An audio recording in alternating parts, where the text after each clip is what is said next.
Everyone, we are all unmuted.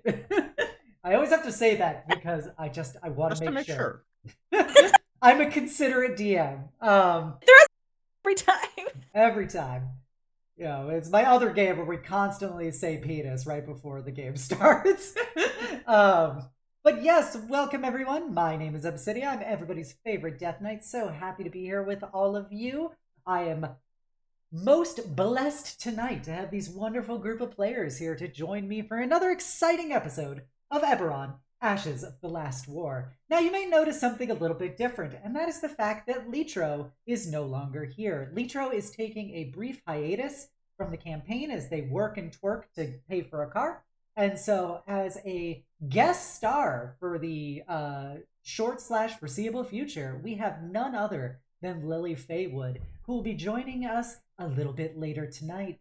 So, with all of that, we're going to do round the bend introductions by everybody before we move on over to a session recap, and then we're going to hop right back into those wacky shard adventures. So, let's start off with our giggliest cat girl. Let's go, Paige. That's definitely me. Hello. Hello, everyone. I can't help it. You guys make me laugh all the time. But my name is Yulia. When I'm not playing a cat wizard, I am an elven princess knight. I go by Royal Knight VT on both Twitch and Twitter, a variety streamer, playing a lot of RPGs and just having a good old time doing a bunch of D&D with these wonderful people. So thank you so much. Always happy to be here. And we are always happy to have you, Yulia. Always happy, always happy. Let's go on to somebody else who makes us always happy. The bestest, kick punchiest cat girl here says. Hi, I'm Cess. I'm a cat. I'm sorry. Continue. You're good. Take it time. Is me, Cess, also known as Sif. Not always a Brooklyn cat girl. Please, whoever's been changing my wiki page to say I'm a cat girl, please stop. You're a cat girl. I refuse. Only 2.0 real Sif, friends. all cat. Only real friends. Anyways, I do art, I play games, I'm getting my life together to do more, to put the stream back on. Come on down, we're playing Spider-Man, doing art, maybe some Skyrim in the future, who knows, because a certain someone pulled me back in. They always pull you back in. Todd Howard gotta get his due. Can't keep winning.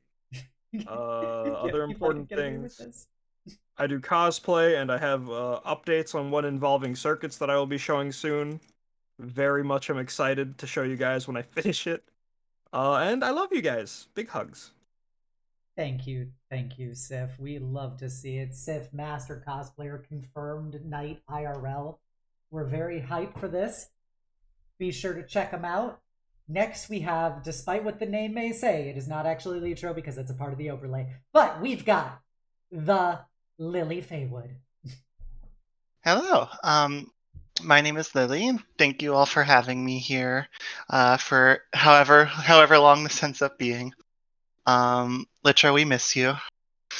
Pour one out. Yeah, pour one out for Litro. But yeah, you can find me on Twitch and Twitter at Lily Faywood.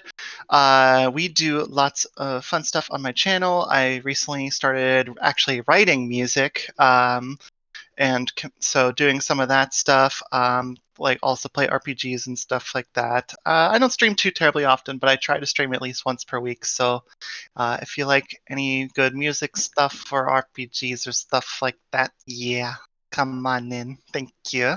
Thank you. Thank you. Thank you, Lily. You all will be introduced to Lily's new character within this session. I hope you all enjoy them.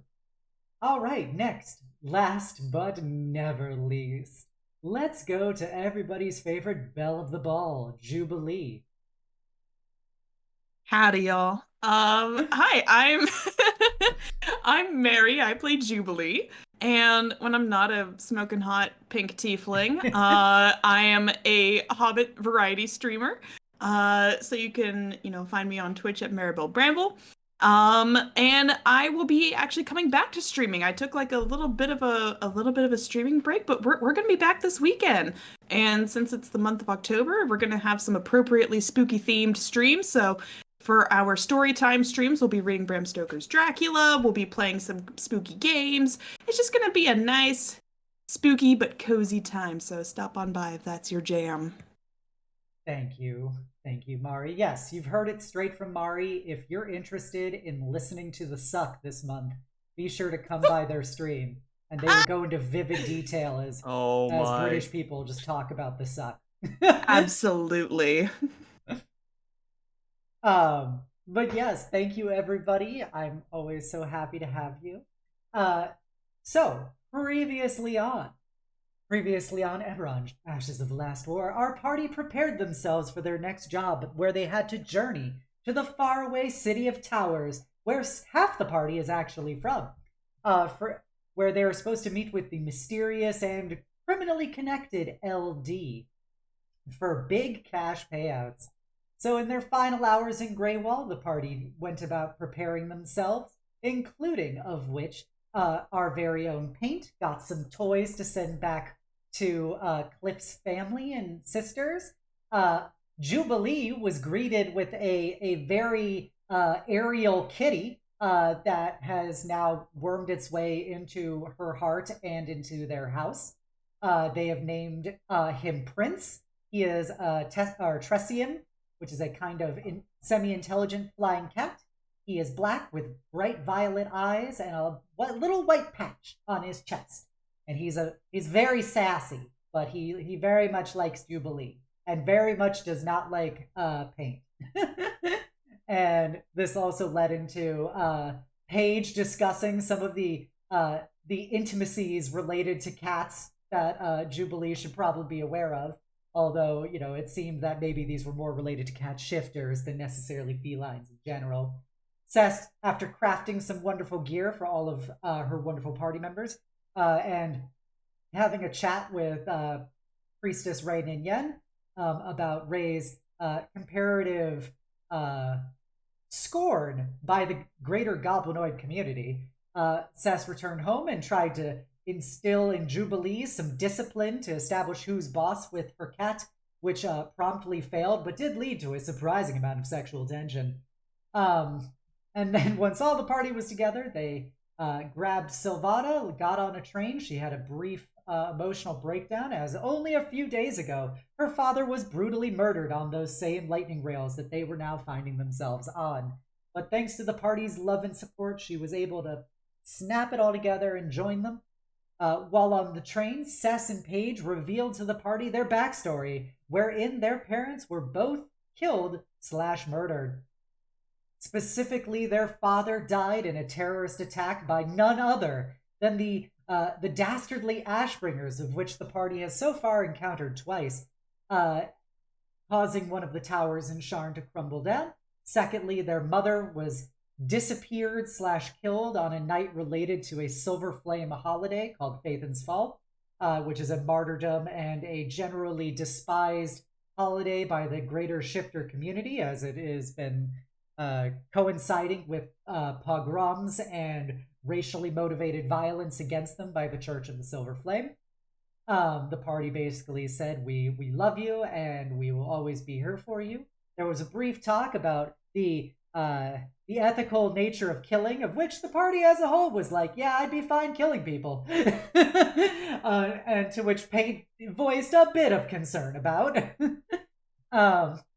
And then there was a fabulous period of sexual tension, led to a wide degree of flirting between Silvana and Paige, where they began to actually explore maybe there is something romantically involved between these two, and maybe if they stop being two giant bottoms for like 5 minutes, it could blossom. There was also Paint exploring their identity and personas as they shifted between different forms and that of the party, much to the teasing and incredibly forward nature that they like to advocate. Upon arriving in Sharn itself, they saw that the very same ticket taker, who was really racist towards Paige and Cess at the start of the campaign, had been demoted to custodian thanks to Paint's messaging their family, and they arrived at the towering city of towers, a city that is New York on steroids, where the towers go far into the sky, and it is a sweaty, smelly press of humanity. As they checked in, got their Featherfall tokens, and began leaping down bridges as they were heading to the lower district and their eventual meetup with the very same LD. And so that's where we'll pick up, is with our intrepid heroes having arrived at their second bridge, leaping down. At this point, Paint is laughing about the kind of the daredevil nature of leaping from these buildings, when you see the House Civis arcane mark appears in front of Paint's face. Much to their surprise, they put their hand up to the mark, and you see that a just rapid scrolling of arcane lettering and runes appears in front of them, to which Paint promptly frowns very deeply and turns to the party and goes, I'm sorry that I have to say this, but I'm going to need to step away for a moment. I've been summoned by my mother. The family needs me, and after everything that happened in Greywall with Kliff, I think I need to talk to them.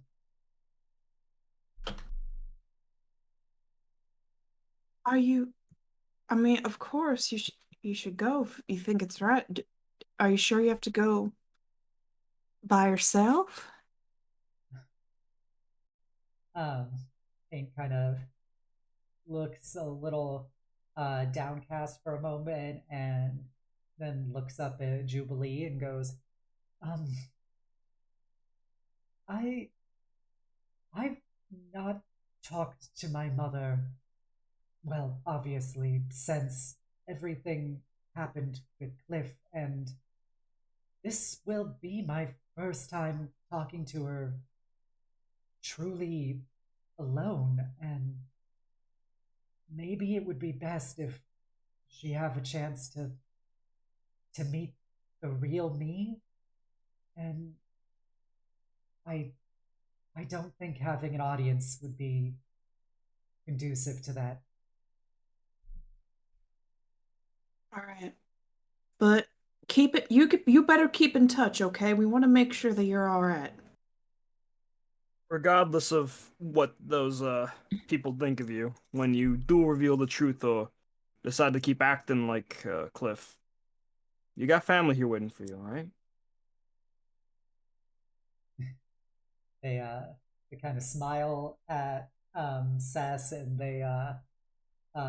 they will turn into Sess briefly and be like, "Oh, well, I'm always happy to be with my family." Listen, I love you, Kliff. I mean, I love you, nobody. But I mean, Paint. Fuck, you got so many fucking names. Figure that shit out. You do that again, I will punch you when I see you. Okay? Okay, no reason to get angry. And then they turn back to Paint. And they just kind of give you a smile and be like, I really appreciate it, everyone, and I'll be praying for you all, and I hope Hestelia will be watching over you as I would. Oh, You take care. Before you go, Kliff, is there any? I mean, before you go, God, reading what's on the screen. You know my my brain name like, is "That's what Paint. it is." I had a very emotional experience around this.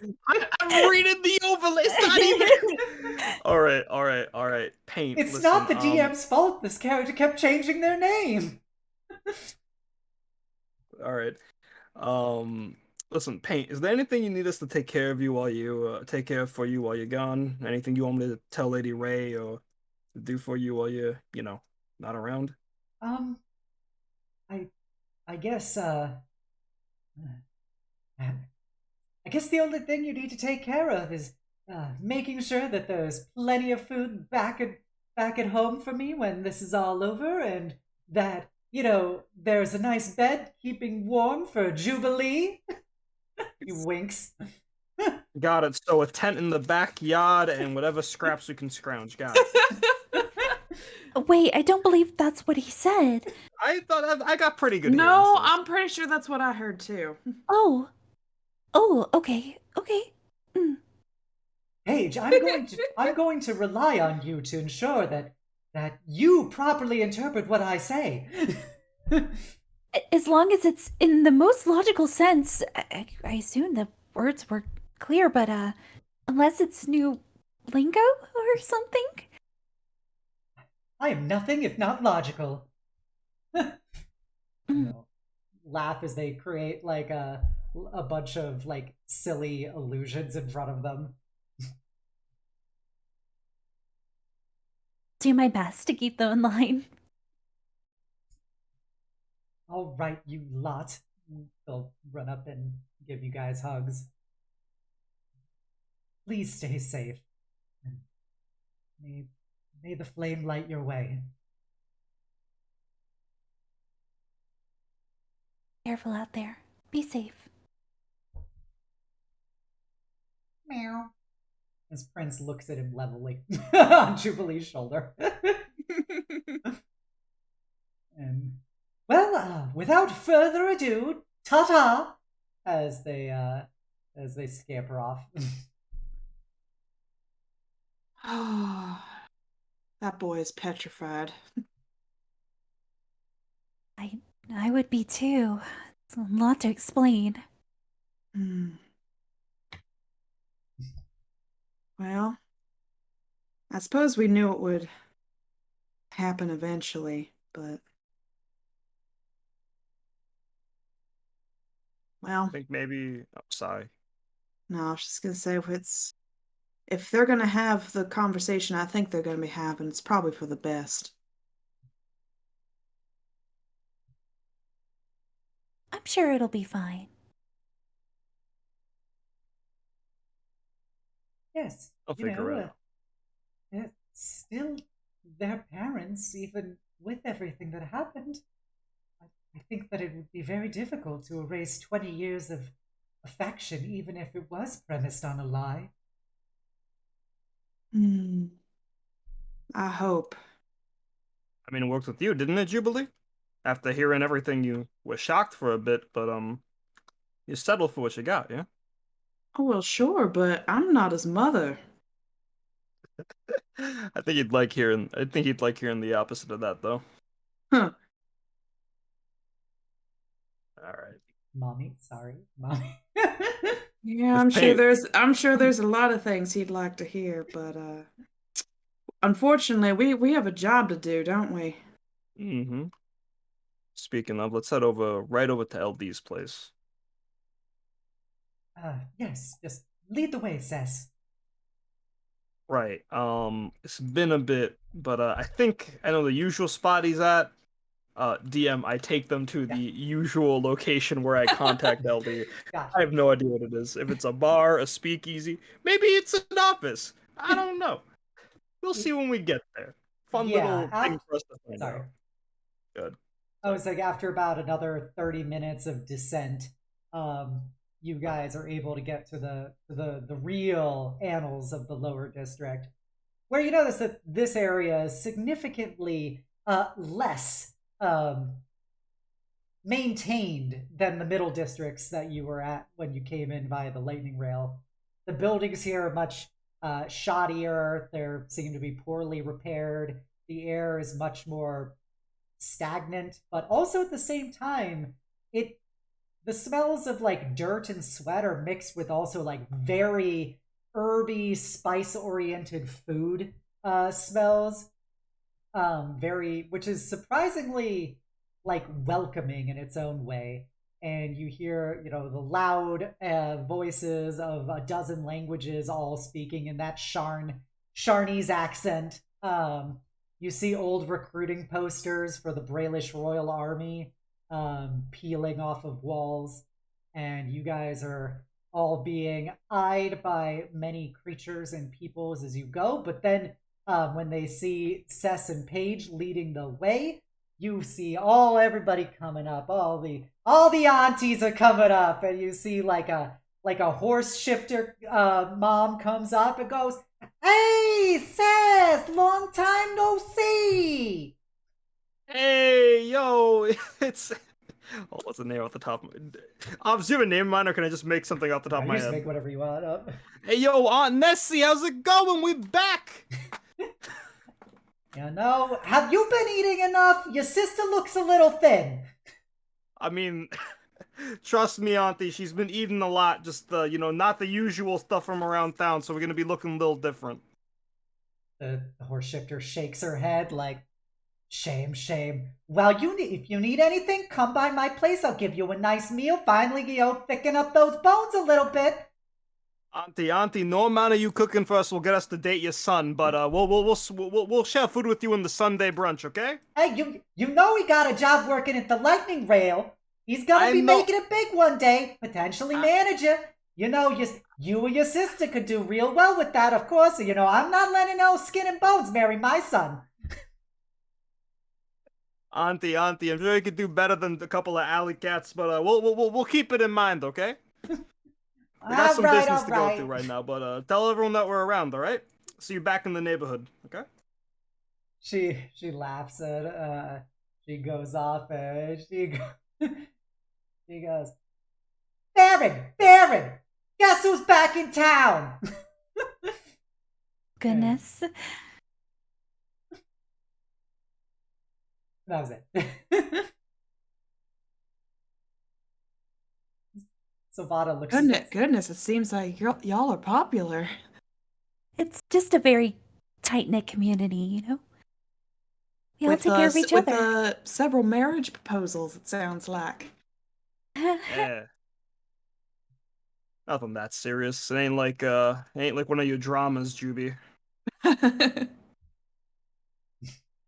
And as you keep proceeding along, more people come up and they're doing the meet and greet. Lots of people commenting about, you all look thin. People offering you food, people offering you, dates with their various children, actual children coming and swarming up. It's a lot of shifters, goblinoids, and gnolls down here. But you also see, some humans and, like half-elves and other tieflings and stuff, but the vast majority are those three groups. It's very much like Greywall in that capacity, but everyone here is clearly more urban-oriented. And as you proceed further along, with hands full of basically, lower district hot dogs and falafels, you arrive at the large, simply facaded building against one of the towers, but in front of it is a very well-dressed half ogre with some gold chains and gold rings on and stuff, looking real mean mug at everyone walking along. And this is LD's place.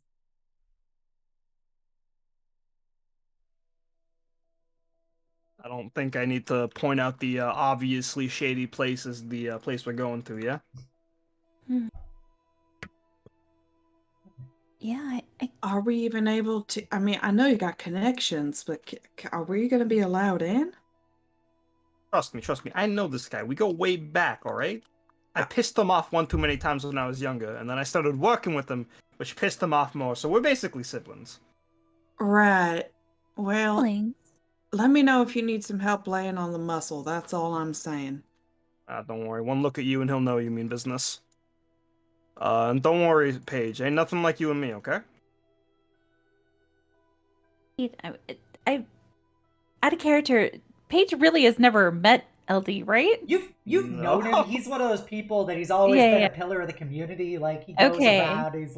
but you've never like met him personally. You know of Right. him, and you've Okay, seen okay. him before.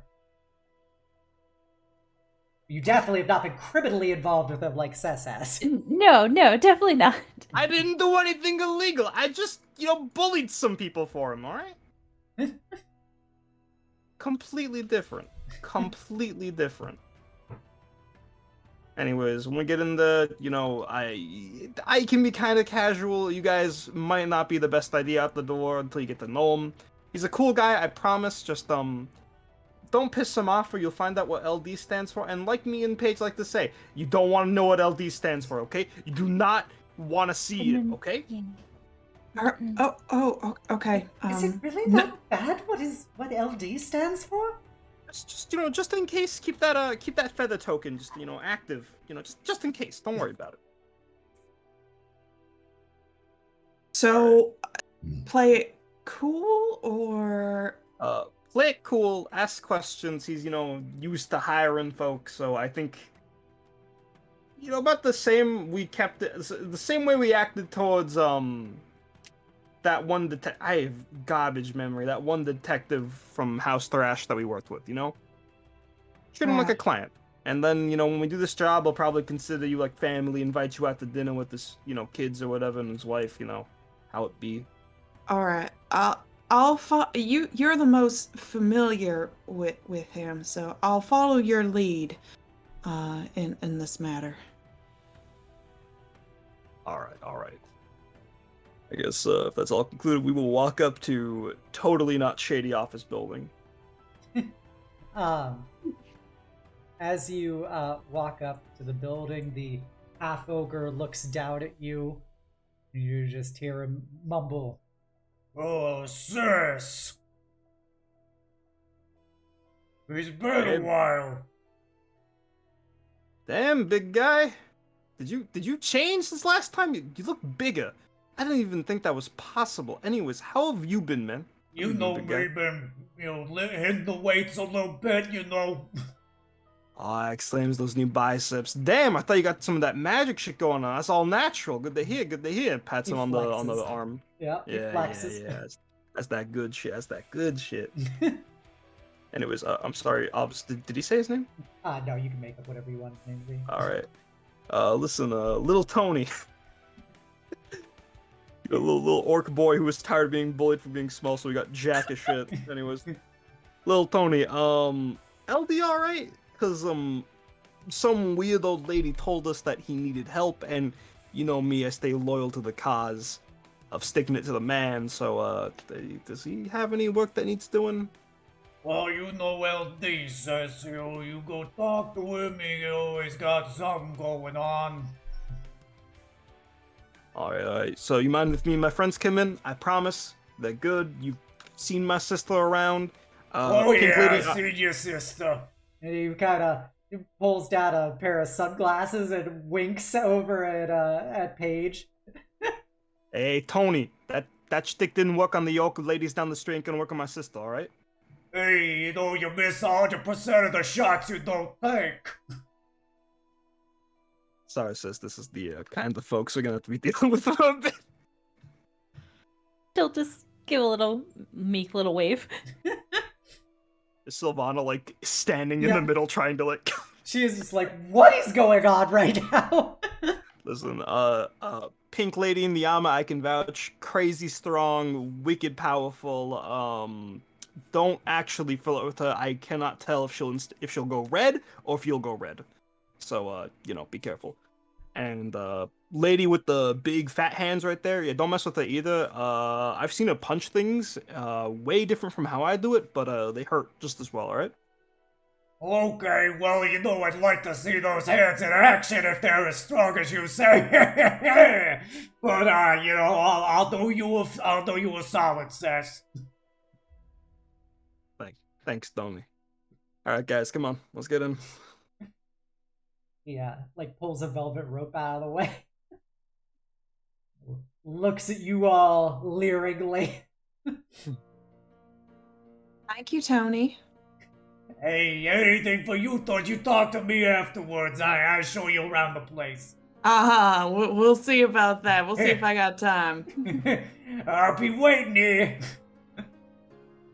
So here's the thing about Tony. God bless his soul. He is desperate to go on a date. Let me say this as we're out of earshot. Yeah. But there's this 1 Minotaur chick down the street who works for the Pete's Bodega. Yeah, she likes him, but he's as dull as a fucking rock, so he never flirts with her. So that's fun to watch. Maybe we could help out with that. It depends of whether or not the gods will let us partake in a silly little side story joke, but who knows. Yeah, forget the main quest line. We got to get Lil Tony a date. Yeah, this is a real. We got to go to the dating sim version of this. Reality. But yeah, as you enter the building itself, it appears to be a bit of a club, kind of a clubhouse. You see there is a stage with people dancing on it. You see there is a warforged bartender. There is a minotaur. There is a male minotaur who's basically moving like a bunch of arcane crystals, and you see and it's playing these different music beats, kind of like a turntable, and he's jamming out. And then you see in a corner behind a couple hobgoblins in full armor and weapons, looking very, very Lady Ray-esque, just scowling. You see an enormous slab of a man. It's a gargoyle, probably about 9 feet tall, wearing a cream-colored 3-piece suit. And he has a very effeminate tattooed Goliath kind of draped over him with looks to be a sandpaper kind of brush polishing the gargoyle's wings, and just kind of just whispering to him and stuff as the gargoyle is smiling. Gold chains also about his person and jewelry everywhere. He grabs a set of what appears to be precious gems, puts them on the table, smashes them into dust, and then proceeds to put them inside of a paper that he rolls up and lights as some kind of cigar. And Cess, this is LD. Oh my god, I love his style. Oh my goodness. LD, didn't the missus tell you to stop smoking that stuff? You see LD just slowly turn that stone neck that's as wide and thick as his head. As he stands up, and the Goliath kind of rapidly kind of has to recoil back as he moves up so quickly. If it isn't Cestus walking into my bar acting like she owned the place. Come on, LD. I owned it. I earned my fair share. Keep this place working for you. I may as well act like it, yeah? You think that entitles you to talk to me in such a way in my establishment? You see, he says, put on the smuggest cat face and go, yeah. Well, you're fucking right. Get over here, kid. It's been too long. Absolutely going for LD for a hug, and probably one of the only times you'll ever see Cess be picked up by someone else. Yep. He picks you up with one arm. You get to hug his vast, just solid stone body with this suit basically tarped onto him. As he squeezes you tight, you feel your bones buckle a little bit. Hey! How's everything been treating you? I've been hearing about you and your friends and your sister apparently being big shots. You're only gone for about a month and a half and you come back a fucking champion? Is this the kind of girl that I left leave the lower district so shortly ago? Same girl, just bigger and working for better pay than you ever could. Taps him on the chest. Hey, I guess I just had an eye for talent but didn't have the checkbook for it. It's okay, LD. We're back. Came back in town because I heard from a certain someone that you would need some help. Oh, wait, where are my manners? Everyone, quick! Get used to these faces. They're friends of mine. They're important to me. If you mess with them, I will beat you. This is this is my sister Paige, as you know. Lifts her hand up, shows her around. Don't touch this one. Paige, you look a little thin. You been eating enough? Very much so. Thank you, though. All right, I know a lot of the boys out there. They wanna go with a little more meat on her. I've been making sure to balance my nutrition. You're a good kid. You're a good kid. I show you this lug over here is taking care of you. Speaking of lugs, check out this little cherry bomb here. And then she grabs Jubilee by the shoulders and goes, "This is Juby. She's really strong. Don't mess with her. I mean, like, seriously, like, it's not even a worry about me messing with you. She will fuck you up. I am not joking." Oh! Well, only if you pay me to do it, so, I didn't know yours was for sale. My services could be, contractually acquired, but, right now I kind of got my own thing going. Well, you ain't my type, kid, but I like your chutzpah. Thank you. You looking a little lost down here. You look pretty fancy. I see that Cess has fallen in with ne'er-do-wells of higher establishments. Yeah, we get her to bathe once in a while. That's about it. Oh, you're a fucking saint too, I guess. I fucking shower? What the fuck? Shower before we kick me? What the fuck, Juby? Oh my fucking God. Sylvana, this is Sylvana. Sylvana, don't roast me as hot, okay? Oh, casual thing's very contagious. Hello, Mr. LD? Oh, hey, look at you! You got little Miss Fatheads over here. Hey, better put him up. And he does kind of like a little pugilist stance and stuff, and throws some little shadow boxings. And she goes, "No, I'm not here to fight, and these aren't really for punching. They're for the direction of energy via the transmutation and the acceleration, and I don't really give a fuck, but it's good to meet you. If you're a friend of Cess, you're a friend of mine." And he'll sit back down into his basically throne in this place, and the Goliath will come over and drape himself in LD's lap. Yeah, don't mind Opal. He's just having a good time.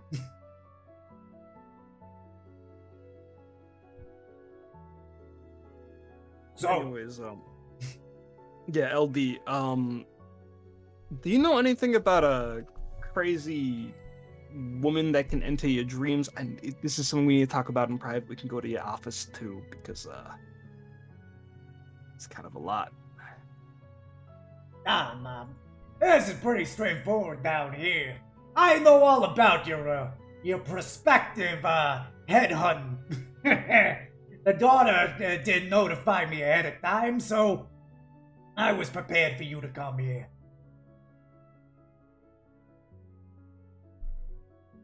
So she's cool though, yeah? Because I'm not used to getting work in my dreams. I ain't at that level of professionalism yet, I guess.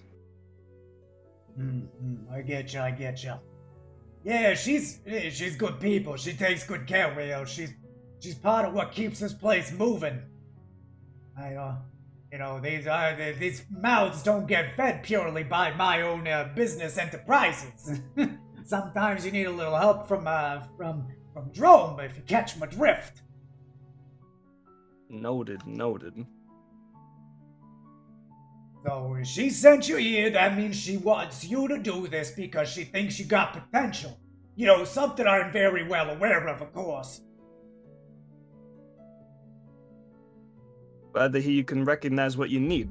So, about this job, she work out the payment with you, tell you what we're getting paid and all that?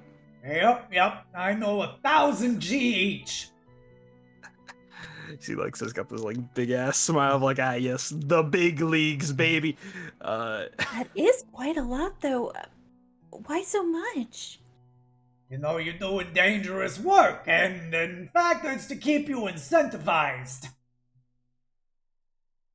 How dangerous we talking? Kind of, goes over and goes, "You ever heard of the Barrymore family?" Have I, DM? You know some of the Barrymars are rather influential halflings in Sharn.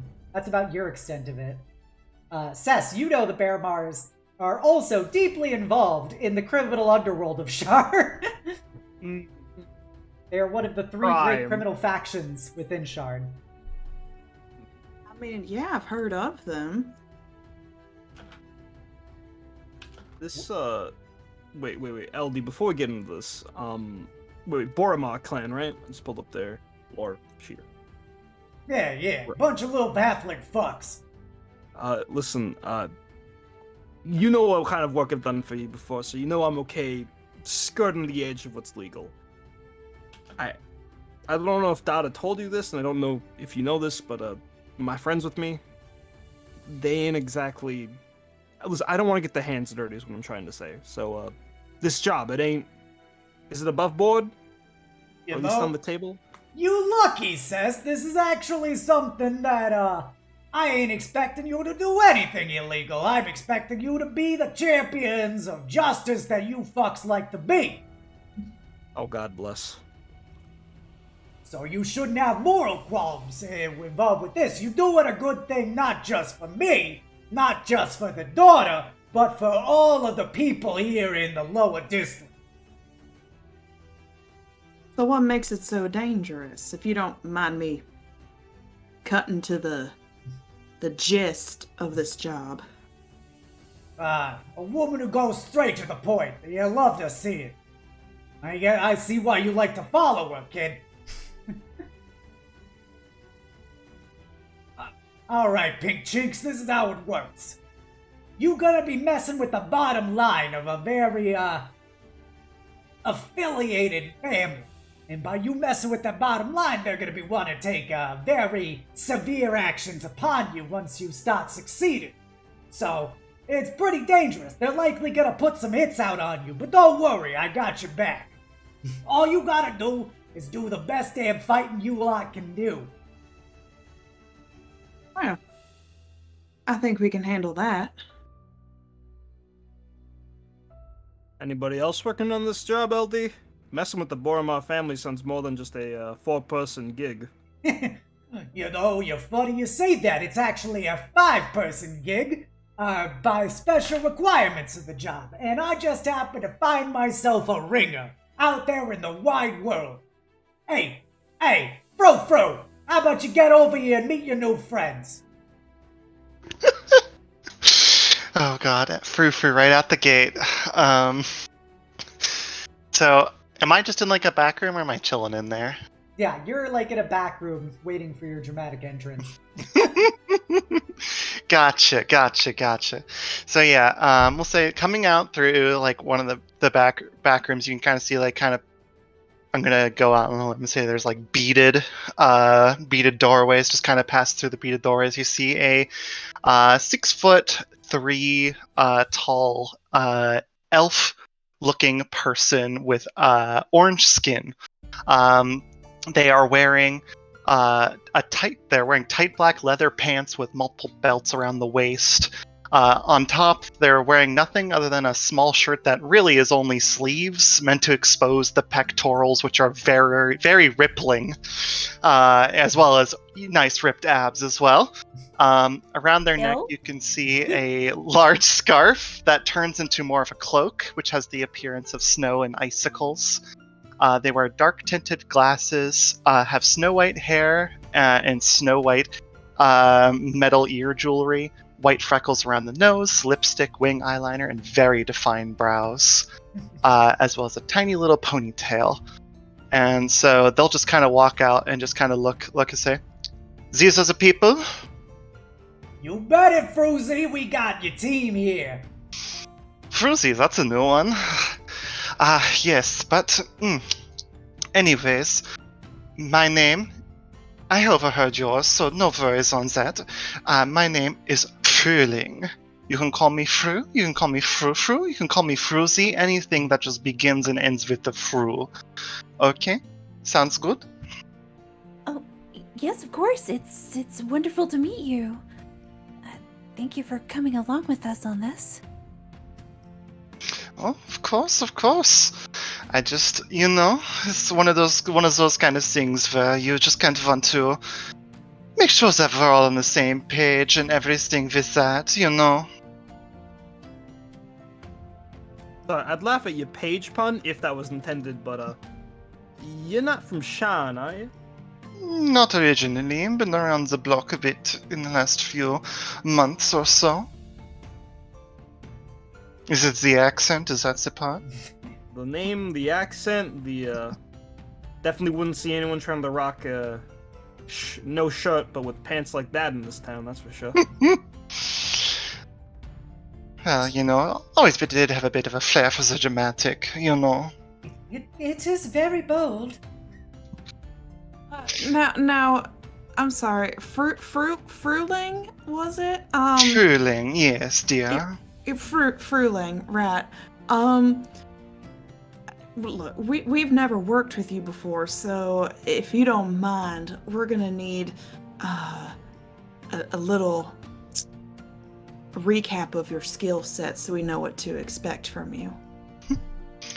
Very well. They kind of sit there for a second and just kind of reach over their back and just pull out a massive, heavy crossbow. The crossbow has like a bunch of bluish frosty etchings on it that are like runer markings. And just say, "You see this? This is the things that I kill people with." And then down here, they gesture to their belt. You can see there's two short swords hanging off of it, both of which have leaves on the scabbard, one of which has red leaves and one of which has green leaves. So bit of a, some kind of assassin, some kind of problem solver. Does that help? And we can trust you with our lives? Oh, darling, I only kill people that are on my bad side, and if you hear folks are good with LDs, then I see no problem with you. Unless you folks have any sort of inclination to be racist to anybody, in which case I will have to kill you on sight. Understood? Understood. We are the furthest thing from that. No racists here. No. I beat racists up. That's my whole introduction. Hi, I beat up racists. I like you. We friends now. Love to hear it. Thank you. All right, you all making fast friends. You'll love to see it. So here's the deal. You should be especially invested in this, Cess, because you're gonna be living the fucking dream. I'm gonna get you lot placed in the Arcane Arena. Whoa. Wait. Say that one more time. Yeah, I know, it's, the time has finally come. You've So been here's having the deal. me- Yeah, go ahead. Sorry, it's just sinking in after like a history of like doing rigged matches. This is a big jump. So yeah, go ahead. Sorry about that. Yeah. Well, the Barramon, they've been rigging the Arcade Arena for years, using their connections to ensure that profit lines happen to maintain in their direction. So, me and the girls back in Drome, we determined it was time for a change. So you lot, you gonna compete, you gonna beat their chosen boy champion, and by that you're gonna unseat their little power base, and your good friend LD will be able to make things much more equitable going forward. So, to do is beat one person in an arena match? Oh, it ain't that easy. If it was that easy, I'd do it myself. You gotta earn the right to fight that kid. Age, you know those comics I used to read growing up, the ones that I sometimes lent you? You remember how we talked about those like tournament arcs? Yeah, of course. Yeah, it's the Arcane Arena is like that, and it ain't always as simply as just beating someone up, alright? It is a major sporting event, one that is known throughout the nation, one that I listen. I can stand for cheating and rigging in like a dirty fighting pit, but in my national sport arena, no, we're beating them up. So you have We're beating experience all in of this them up. kind of thing? Well, I mean, if you count fighting in a dirty hole, the same, then sure, yeah. Arcane Arena is also a team sport, so this champion's got friends too, yeah? Yeah, he's got a team. Most of them just a bunch of ringer fucks, but you know, he's the real deal. You probably heard of him. They call him the Black Lotus of Shan, Kai Shen Zhao. That name ring any bells? Yeah, you know him. He's been when you left Shard, he was on the rise. He's this silent hobgoblin warrior who has been just undefeated so far in the arena. They say that, you know, his next arc is, if he's able to pass it, he's going to go from basically semi-pros to pros and basically quadruple the amount of money he can make from the arena. And what was his name? The Black Lotus of Shan. Yeah. We can call him that. His title is the Black Lotus of Shar, and his name is Kai Shen Zhao.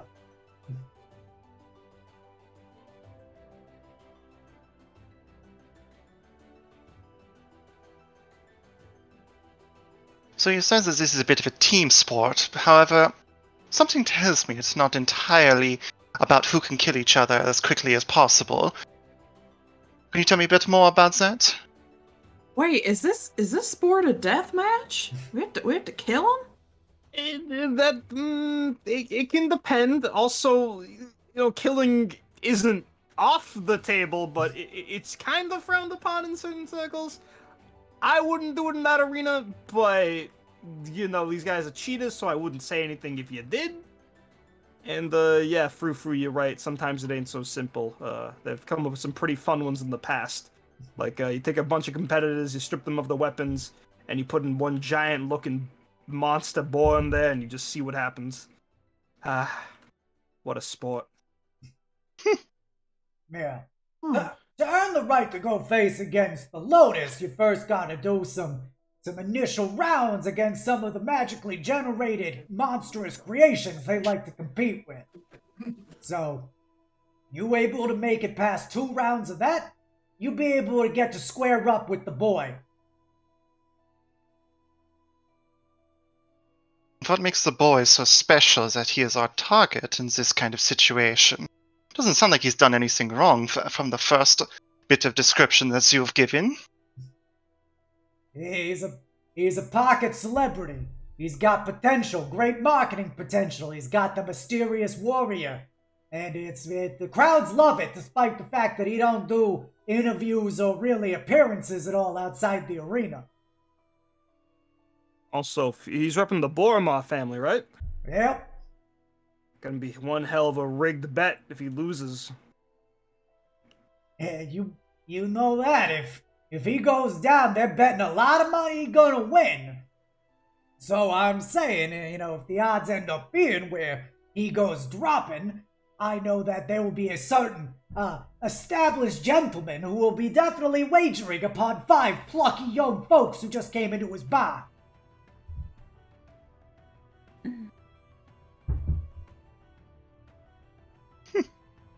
We'll definitely be sure to win, right? That's the spirit, kid. He like slaps your back. You feel all the air knocked out of your lungs. When's the match? You're gonna have 1 day of downtime, and then it'll be the next day. I'm gonna get it all set up, get you a nice room at the Gold Dragon Inn up on the middle district, and yeah. Everything will be up to you at that point. I'll be watching your back, of course. I got plenty of boys watching you, so no hits get brought down upon you by either the tyrants or the Barrymar. Well, thank you. I didn't realize that we'd already have eyes on us, but I appreciate it. So, sounds simple enough. You do all this, you get 1,000 G. Just gotta beat up a national champion, semi-pro he be, but yeah, no, we could do that. All right, you set us up a room in the Gold Dragon Inn, LD. Yeah, I'll get it all arranged once you depart. Okay. Anything else you want us to keep an eye out for? Just do your fucking best. Better get a team name ready too. That helps with the marketing. Oh, thank God we have an extra day to think about that. Well, we technically have one, don't we? Yeah, and they might not be here right now, but seems fitting we go with it, yeah? I think that's fair. Well, you folks have a little bit of a name for yourselves. What might I inquire if I've heard of it before, or something like that? Age, if you'd like. Well, our friend wanted to call us Rose Gold. Colors, I like that.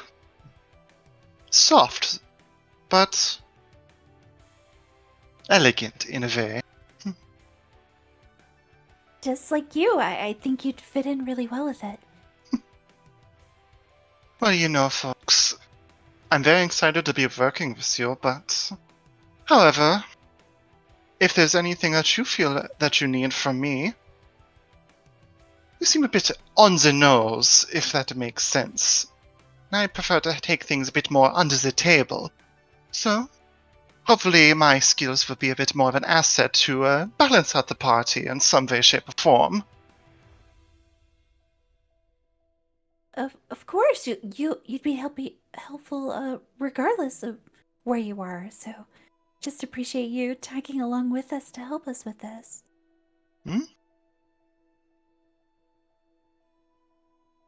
Don't worry, my eyes will be on the horizon and in the clouds to try and make sure that any of these potential hits have no chance or anything like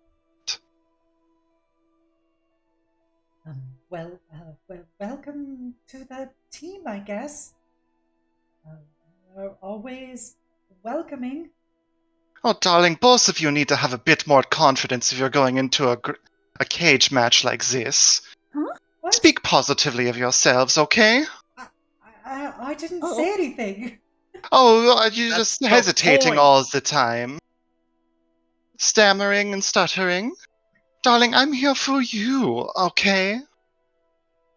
So Savannah looks very bamboozled right now. Yes, of course. Then, confidence, yes. Confidence. Confidence. All right. You all becoming fast friends? You can feel free to have a drink here. I need to go talk to your girl Cestus for a moment before the rest of you could depart. Just give us a bit. Wait outside if you gotta. Yeah, Tony will keep you company. Oh, goodness. Well, Is that Sounds good like of we're man? gonna become fast friends with Tony. I guess so. Or, I mean, if you guys are hungry, we can go by to, someplace that I know, and Cess can just meet us there. Yeah, that sounds just fine. Okay, If you're going to where I think you're going, here, just get the usual bag of groceries so that I can make you your favorite back at the Gold Dragon Inn, okay? okay. We'll see you soon then. See you soon. Love you, Paige. Love you too, Cess. I love this family. They're fucking adorable. It's all one big community, LD. Now go on, get a run on before that place closes, alright? I'll see you there. Right. All right. We'll meet you there. All right. And with that, the rest of you depart. LD will take you into the back room that Fruhling came from. After giving a kiss to Opal the Goliath, getting them out of their lap, he'll lead you into the back room. You want a drink, kid? You know me, I don't like to drink on the job, LD. You've seen what that does. You ain't fucking working yet.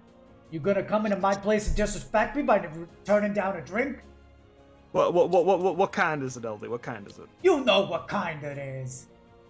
It ain't firewater, is it? You know that shit makes me absolutely the worst. Hey, you're a big shot now. I'm gonna bust out the fine dwarven shit. You got some of that gem water? I know you like sipping on that. Only the finest. All right, come on, pour me a shot, all right? And let's get to business. All right. He pours you what is basically dwarven Goldschlager. It's bits. It's like tiny pieces of gems inside of it, and it is a very smooth whiskey.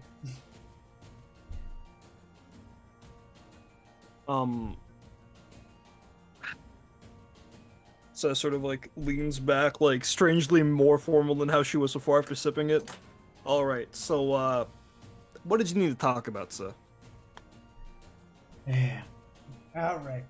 I bet you're wondering why now, after all this time, I'm helping you go up to the arena. Yeah, I take it Coach took that news too? You told him, right? He's gonna be with us, yeah? Oh, I ain't told him yet. I'm leaving that up to you. Oh, you are putting me on that, oh no. Well, it's important because I gotta give you some fucking context. You know, you a good fighter. I always thought you were a good fighter, and you know you're a good fighter. But, you know, you and your coach, he asked me a favor a long time ago, that I would keep an eye out on you. And in order to do that, I was expressly forbidden from ever letting you go up to the arena. I could see him wanting me to keep out of there, given how he doesn't like talking about it. But why go back on his word now? I would have thought you'd be one of the last people to fuck with them, LD. It isn't bigger than him, it's bigger than me. This involves the daughters. I do what the daughters demand.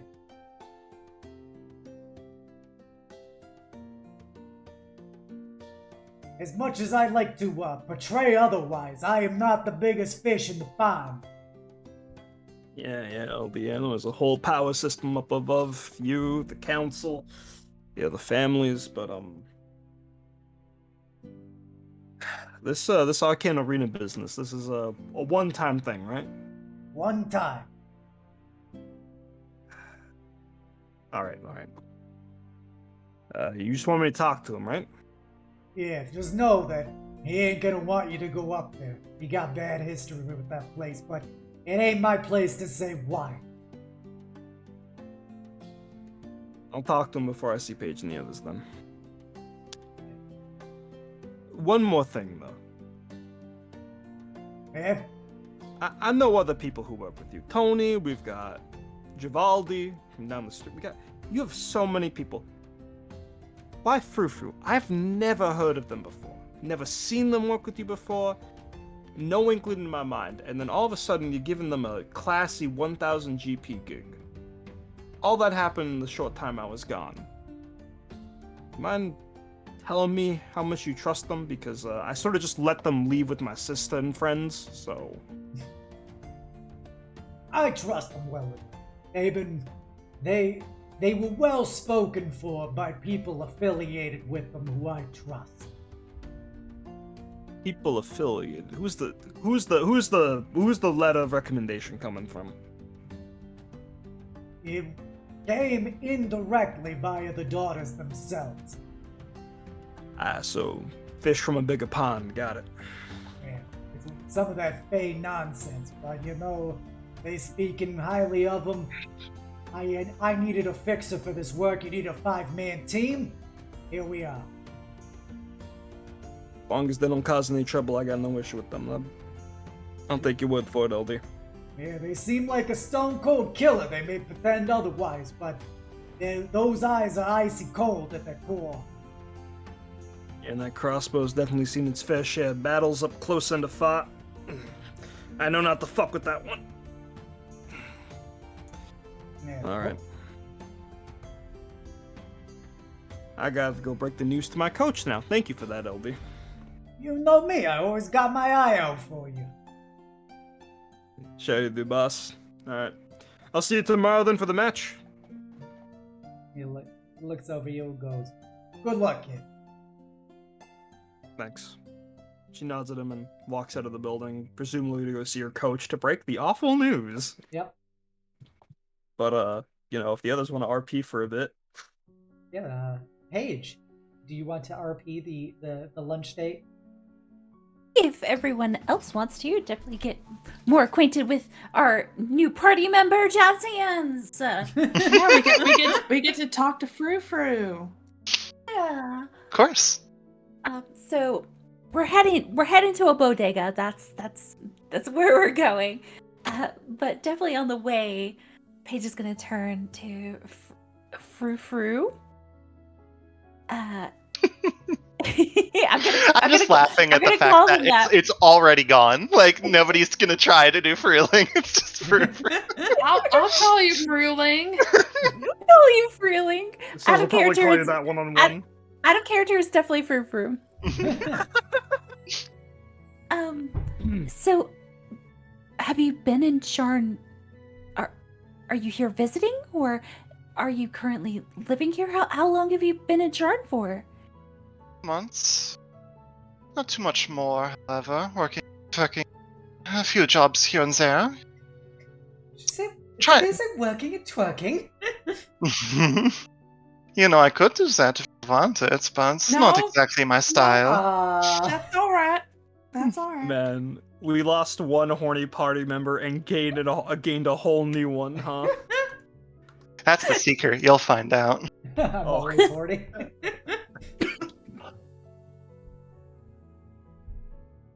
Not exactly my style, however, but it's just a bit more of a work hard, play hard kind of style. That should cover a bit about what you should know. Understood? Of course, yes. Yes. I imagine your work requires that fine piece of machinery strapped to your back. Not always. No? I may not look it. That's sarcasm. But I may not look it, but I sometimes like to talk things out peacefully. I don't always resort to violence or anything of the sort. It's a bit more of just something to always have on hand as a bit of a negotiation tactic, or even whatever it needs to be. That's kind of why we all have abilities to protect ourselves, so I suppose it definitely makes sense. And it's really neat. So I hate to be so nosy, Fruhling. It's just we don't know you. We're about to trust you with our lives in this arena, but do you just offer your services to, whoever has the heavy pockets to pay? Or are you affiliated with a house or a family, or what is your what's your deal? Heavy pockets, if they come naturally, yes. House, no house or nothing like that. Family, yes, but small one, nothing like the ones that some people in Eberron have or something of the sort. If you're asking why to trust me or anything, I don't exactly have a perfect reason. However, just know that I only hurt people that have either hurt me or hurt others with no good reason. You folks seem kind enough. So, as of right now, you have nothing but my full support. However, as I've watched the city, I watch you with very keen eyes.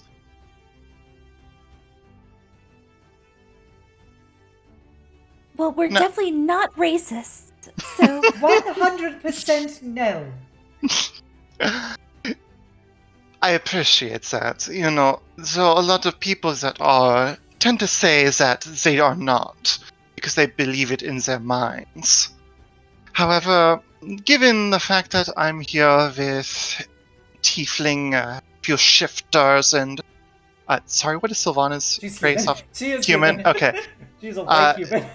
and a human that seems to be very good friends with them. Something tells me that it's not exactly the case here.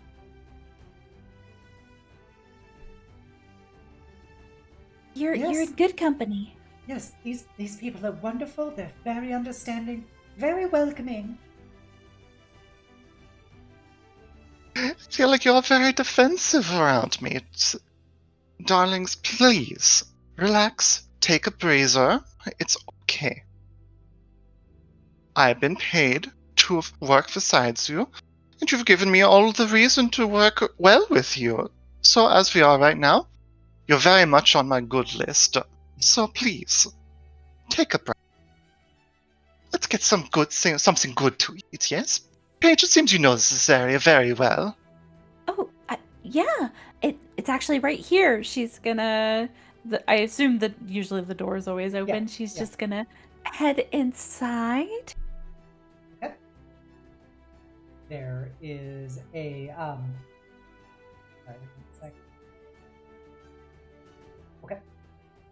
There is none other than a bobcat shifter, wearing a big apron and stuff. You know, cooking. You smell lots of meats and like steamed veggies and spices and stuff coming from this place. And the bobcat will look up at Paige and be like, "Oh, Paige, well, it's been too long. Auntie Anna, it's so good to see you. How's it going? Well, don't just stand there looking like a stranger, Paige. Come over here." And she comes out from behind her, behind the counter, and goes up and gives you a big hug. She'll go and return the hug, a little embarrassed. "Oh, I'm glad to see you finally making some friends. And pretty ones at that." And she kind of gives you a little elbow to the ribs. Tea? Oh, goodness. No, they're, working companions, but, yes, friends. I met them through work, but yes, they are friends.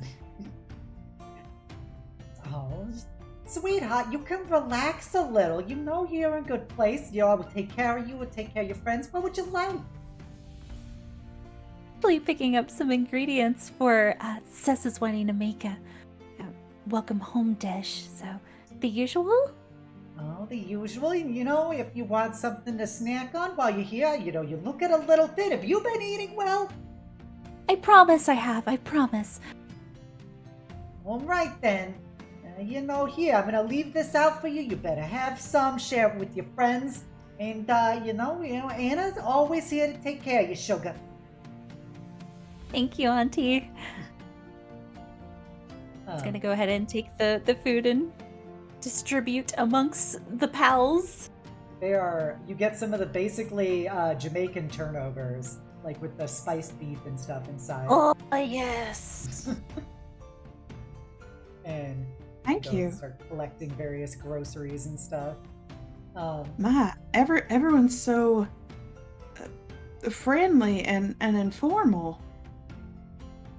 We don't owe you anything for any of this?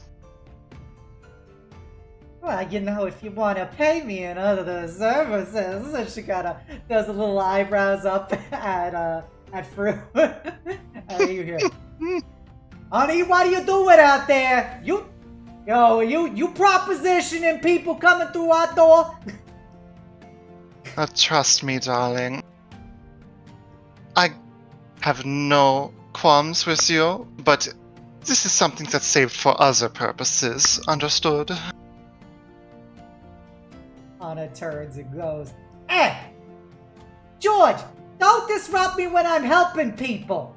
You know, Mama's gotta get her payment one way or another, so I'm enjoying the show.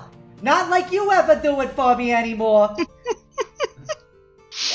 Jubilee looks mortified at the situation that she finds herself in. Just so awkward. Gotta love Sharn, baby. Gotta love Shard. Uh, You really get used to it after a while. oh, so this is just like a thing that happens then. People are real friendly, like really friendly. Hungry for marriage at the least. Oh,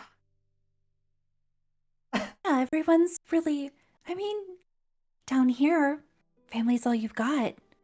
So, we try to be as close knit as possible. And yeah, everyone really is family. So, we treat each other like it. There's really no filters. It's what I like about Sharn. It's so different, and it's interesting to see you here, and you're so much more open here. Admittedly, it was my first time out of Sharn, so definitely a bit out of my comfort zone, but I'm just me here. I'm just Paige.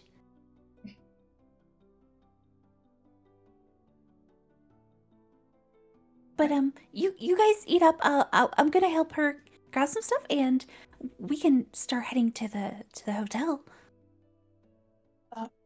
yeah. That sounds fun. Take your time though. There's no rush. If you need anything, feel free to look around, and I'll get something for you.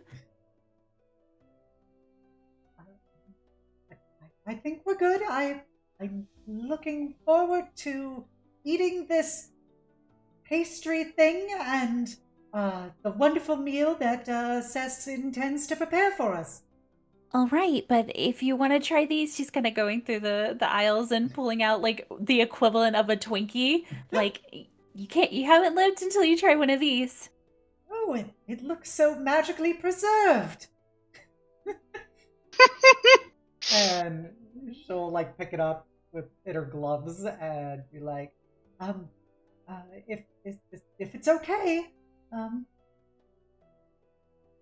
she takes a kind of hesitant bite of it, and then she kind of perks up and she goes, "Oh my, that is quite sweet." Yeah, enough sugar to fill your day. It's certainly quite the dessert. Mm.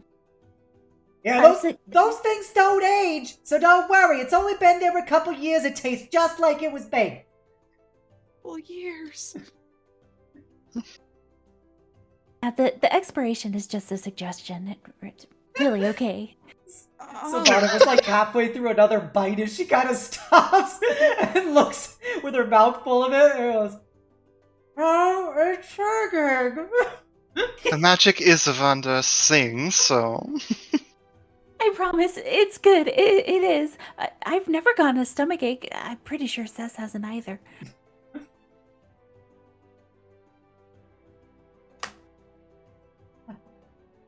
It's very unique. You should definitely try it, Jubilee. I think I'm good with my pastry here. And she's gonna take a bite and realize that it's savory when she expected sweet. And she's like, oh, it's good. Oh, it's really good. And she'll take another, like, kind of ungracefully big bite. It's very tasty. You gotta catch the juices a bit as they run down your mouth. Gosh, Paige is definitely grabbing a few of the Twinkie-esque things to give to Cess for later. The Twunkie. The Twinkie! The copyright-proof Twunkie. Protein in them, all right? Fruhling, who is probably just like eating without really saying anything, just silently acknowledging the quality of the pastry, is probably going to take a second and just sort of like slunk back a little bit, reach into their purse and just drop a like sort of like slide a gold coin next to wherever like the register equivalent is, Uh-huh. and just leave it there.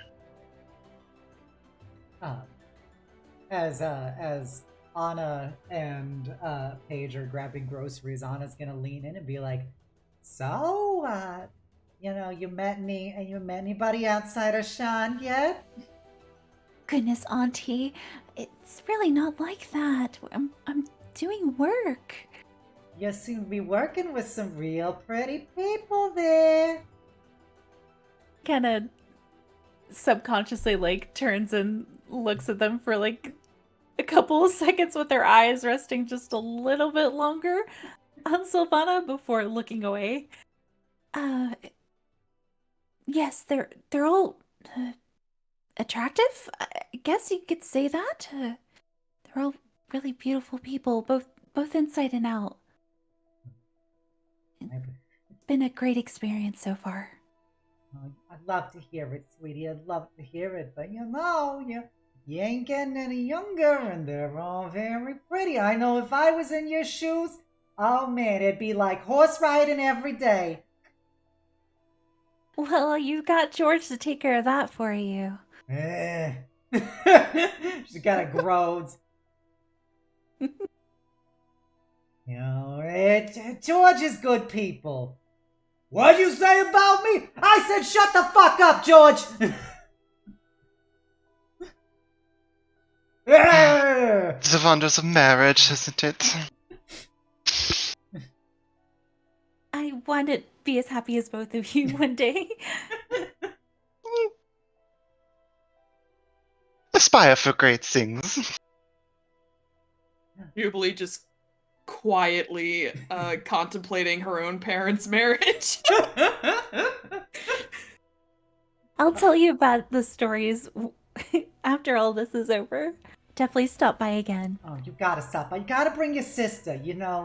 There's this boy. You know the Giovannis? Well, they just had a new job opening for their youngest son, which has given them enough employment that their oldest son has actually been able to secure the right test to get promoted. He's going places. They say he's gonna get off the assembly line for Decanif soon and become a full-fledged mage right. I could say your sister could do worse. She could do much worse. You've seen some of the people she's been out with, haven't you? Well, honestly, a little surprised, actually. I didn't really know a lot of what she was doing outside of work. You went to school and everything. It's totally understandable. You can't watch that girl 24/7. Yes, she is a free spirit, but it's all right. But I'll make sure to let her know about it.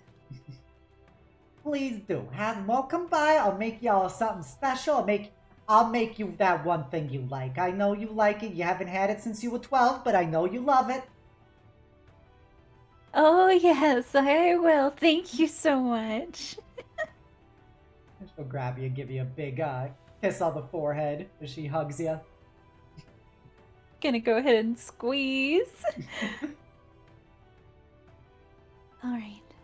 Well, thank you again. I'll pay for it. Oh, sugar, it's totally fine. Seeing those people you brought in today makes me feel young again. That's payment enough. I know that's gonna give me plenty of material for the next couple days. Well, at least she'll at least pull out 5 pieces of gold and slip it into her hand and close it. Like, no refusing. Oh, you're such a good mensch, Paige. You're such a good mensch. You've done so much to help my sister and I. It's really the least I could do. And she'll take a pack of the basically like a caramel apples that she makes, and she puts them in the bag of groceries and goes, just a little bit from me to you. Thank you, Auntie. Thank you for everything. And you get all your groceries and return to your party. All right. The hotel's not too far. I guess we'll go over there and so we can meet up with Cess. Yes. Everybody here seems very vocal about you two. Well, She's got a colorful personality, and I kind of like it. So you two kind of celebrities or something like that? It seems to be that everyone knows your names. Everyone is very interested in your futures. Oh, well, I guess we were kind of raised by the community. Our parents, died off when we were pretty young, so he kind of took the responsibility for us. And I mean, I was one of the first people from the lower quarters to go to the school, and Cess being so good at fighting, I guess our names got around a little bit, but they're all like our parents. They're all very proud of us. Fruhling is gonna kind of walk over and just tussle Paige's hair and just say, "Darling, I'm going to protect you too, if I can help it. Okay?" Oh, thank you. Her face gets like really red and her tail's all poofy. You have very soft hands. I've been told as such. Jubilee is eyeing this encounter very closely because Paige just told her like 12 hours ago that was a very intimate act of head pats. Her tail is so poofy. Silvana is like beet red looking at this. Just a shock. Oh, she's like incoherent right now. How tall is Paige and Cess, by the way? I don't remember. Paige and Cess are 5'8". Yes. Okay, so it's like 7 inches difference there. Whoa, Yulia! Hey, yo! That was a giggle if I've ever heard it. 7 inches, oh my. Oh my! Oh man! Woo! Anyway, what is Sis up to?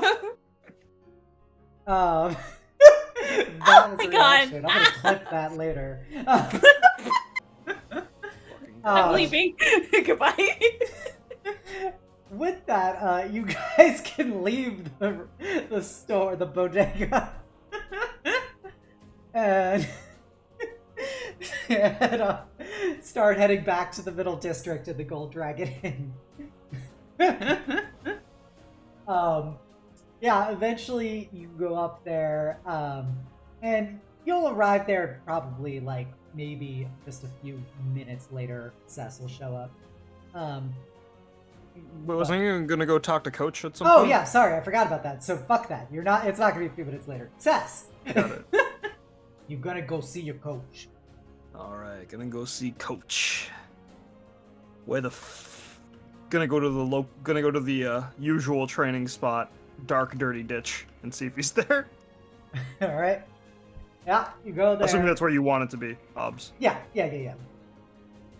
So, you eventually go to the old trading spot, and you see Coach, who is a squat, just brick wall of a Durgar man. And thank you, Scarth, for flipping that. No! Forever immortalized. Forever immortalized. I hate my life.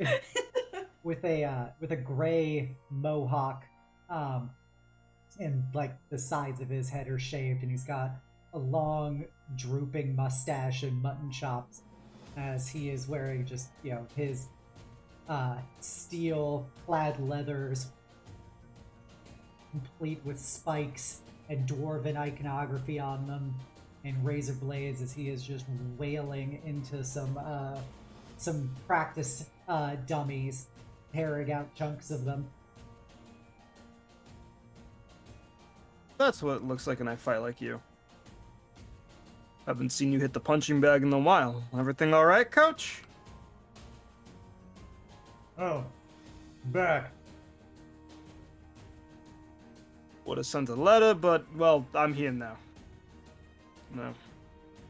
Before I go into business, everything alright? You, seem more angsty than usual. Man, you know how it is. What brings you back? I thought you were coming back for a while. Got some work here that I need to do for LD. Don't worry. It ain't anything dishonorable like you said, like roughing up some, lower class people, but Yeah, or is you better than that? Sure did, Coach. Sure did. Listen, Arcane Arena, you still don't like that, right? He does one last haymaker and rips off the head of the training dummy and turns to look at you. What about the Arcane Arena?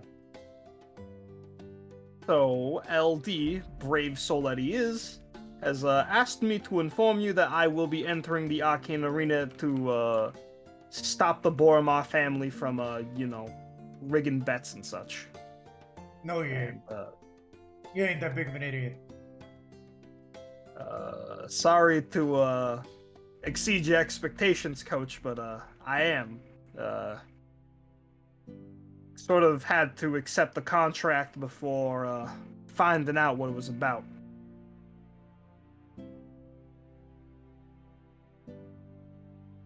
He pauses and looks up at you and goes, "You can't do this." Coach, I got to, and this ain't some simple job, okay? I've been doing work that means more, that's bigger than a few rigged matches, okay? And after hearing about it from LD, after hearing how a crime family's taking advantage of this, I gotta. We've been doing it for years. Nothing's gonna change now. You're just gonna get yourself killed. I don't know, Coach. I got a new entourage with me. They might surprise you. Doesn't matter. Boromar aren't gonna let you. They'll kill you. I don't wanna see that happen. Good point, Coach. Listen, I'll be fine, okay? I know you don't like hearing it, but I gotta do it. Okay? This is bigger than just a paycheck to me right now. Boromar family is one of those crime families that don't exactly play nice with everyone, alright? If they're doing something that makes them richer, let them do more, bigger crime without caring about who they hurt, I gotta play some part in stopping that, yeah?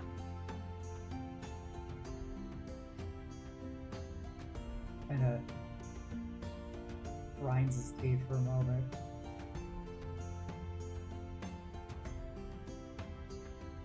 I've seen enough people die with Boromar. Enough people I cared about. Didn't want you to be next. And it's not going to be me, okay, Coach? You trained me. I can handle myself in there. And besides, LD's looking out for hits, so if they're killing me, it's in the ring, and if they try to kill me after winning, well, I'm pretty sure every schmuck who knows about him knows that the game was rigged from the start. They'll kill you in the ring. That's what they do. Didn't kill you in the ring. You notice that his, eyes go kind of, he starts getting, kind of bloodshot eyes. And he turns and goes back to throwing some more punches into the now headless, trading dummy and goes, Yeah, they didn't give me. That's my curse. Finally gonna tell me about what happened in the arena, or do I have to wait a bit? Do I have to wait longer? You a big girl, and I trained you well. This is what you want to do. I've told you not to.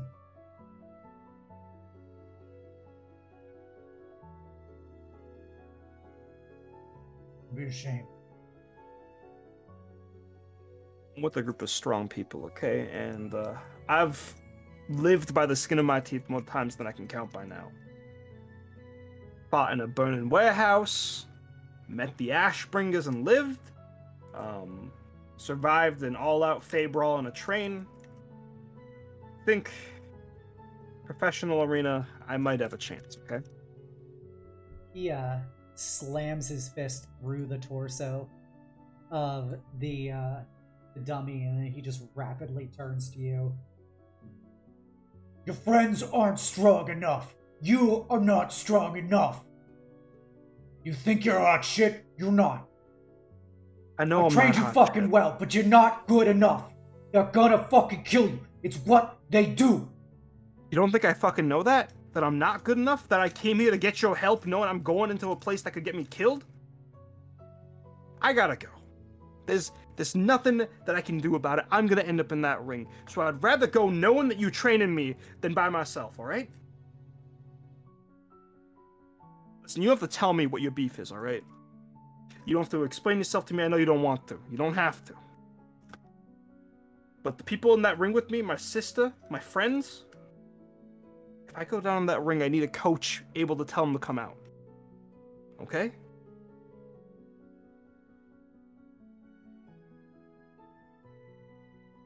It looks up at you, and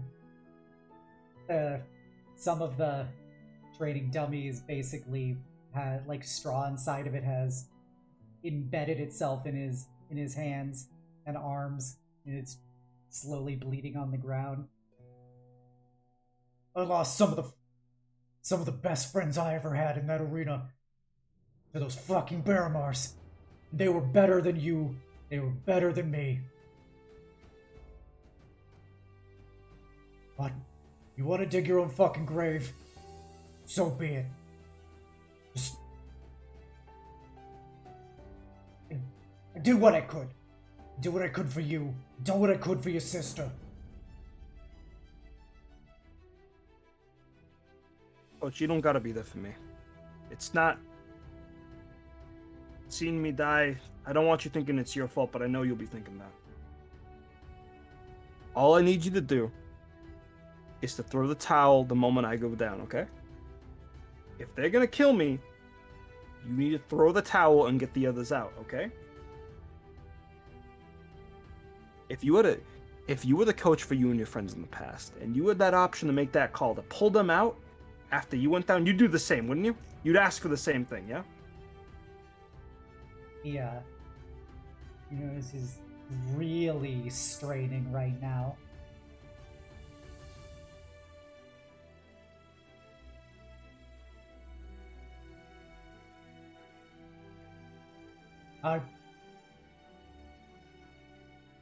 I'll watch you. And I want you to know, whatever you do, don't fucking listen to him.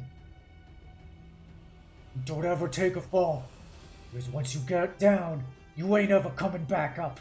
And neither will your friends. Alright, just promise me you'll get them out if... Promise me you'll tell them to get out if it comes to that, okay? That's all I need to hear. He's gonna grunt. You, now that awkward conversation's out of the way, you still seeing Paige's teacher on weekends for ramen? The fuck you know about her, teacher? They two spend an awful lot of time together, even though you supposedly don't like each other. Yeah, she's a fucking bitch. But she pays for the ramen. Just, if you want to do me the favor and pass the awkward news I gave you to her and tell her that her protege is going to be in a death ring, I think Paige could also burn some mileage off this awkward conversation, is all I'm saying.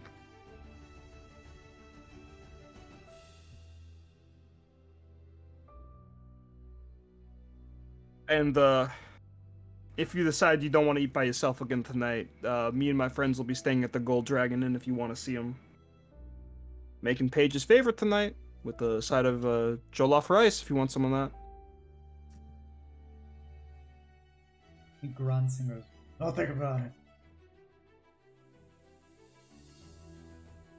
Okay. Hoping to see you tomorrow, Coach. Says sort of walks out of the area, out of the training area. As you try to walk out of the area, he grabs you by the coat and kind of pulls you over to him and gives you the 3-tap hug You know, the classic bro code hug of the three taps on the back. Yeah. 3 taps on the back. Mm-hmm.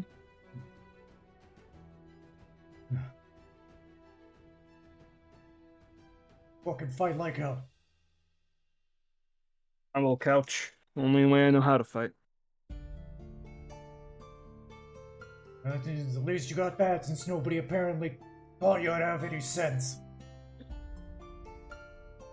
How could I learn how to... What room in my brain could there be for sense with all the fighting you drilled in me?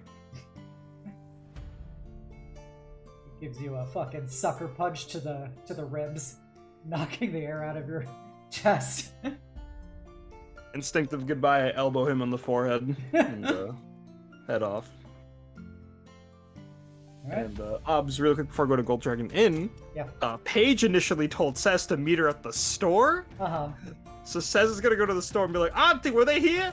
Yeah. Oh, those is fuckers that- didn't... Yo, Sis! Welcome, welcome! You hungry? message- You look like you're not eating enough. I'm making an extra big buffet dinner tonight, so do not worry. Did my sis come by here? Oh, yeah, your sister came by and she had those wonderful people with her. And she kind of fans herself for a bit. Oh, that bozo, she said to wait for me. Okay, alright, I know where she is now, alright. Thought she'd wait for me here. You know what? Seeing as I'm in the neighborhood, I'm gonna get something. It was nice seeing you, Auntie. I'll see you in the morning, maybe for breakfast sandwiches, I don't know. I love you, see ya. And she Well, says, please like, feel free to bring your friends back!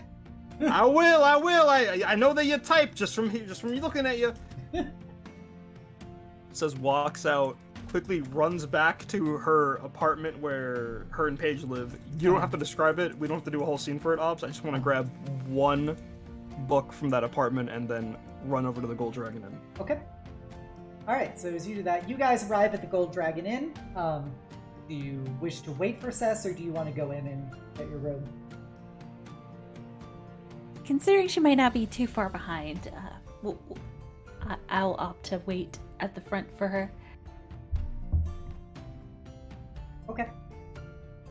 It'll be about 10 minutes before Cess arrives on scene. Back on the Middle District, you know, the air is cleaner here. Still that smell of sweat and people put together, but you can actually see the sky a bit from the Middle District, unlike in the Lower District. Everything's much better maintained. There's actually guards walking around pretending to do their job. And you see Cess coming up.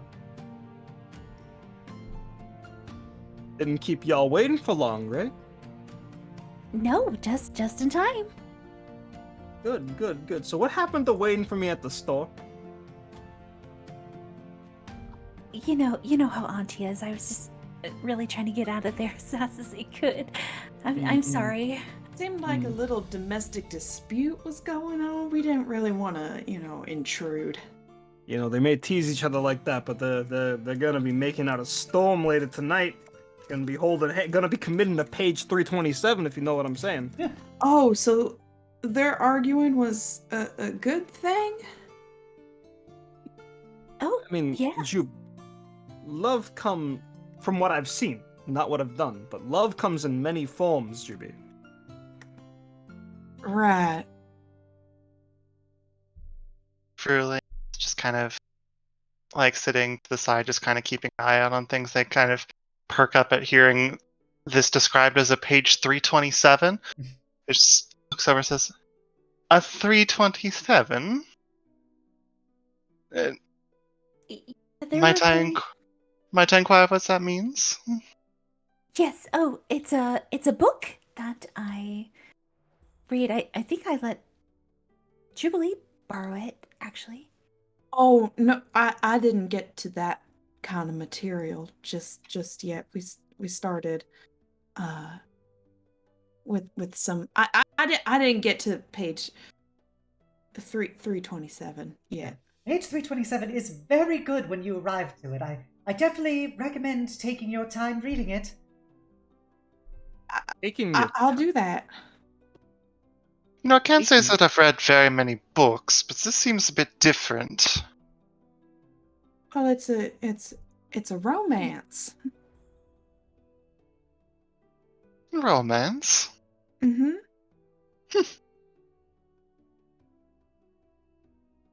Yes, it's star-crossed lovers and drama and intrigue.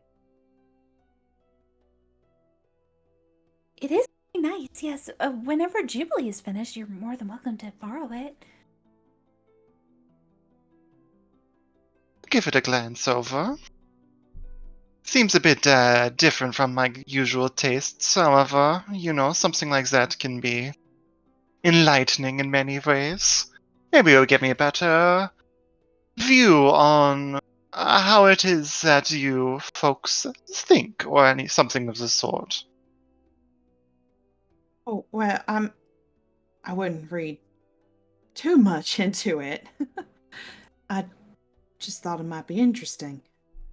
Oh yes, very interesting. It's very enthralling. This is the most confident I believe I've seen Paige and Sylvana be about this page 327. Um, Bring some of that confidence into the ring tomorrow, and I'm sure they'll do great. Yes, we'll all channel our inner page 327. She kind of looks around awkwardly. Says is not saying anything, and instead of walking inside to get the room up and running. Yes. Well, we should check out our rooms. Yes. Yeah, let's head on in.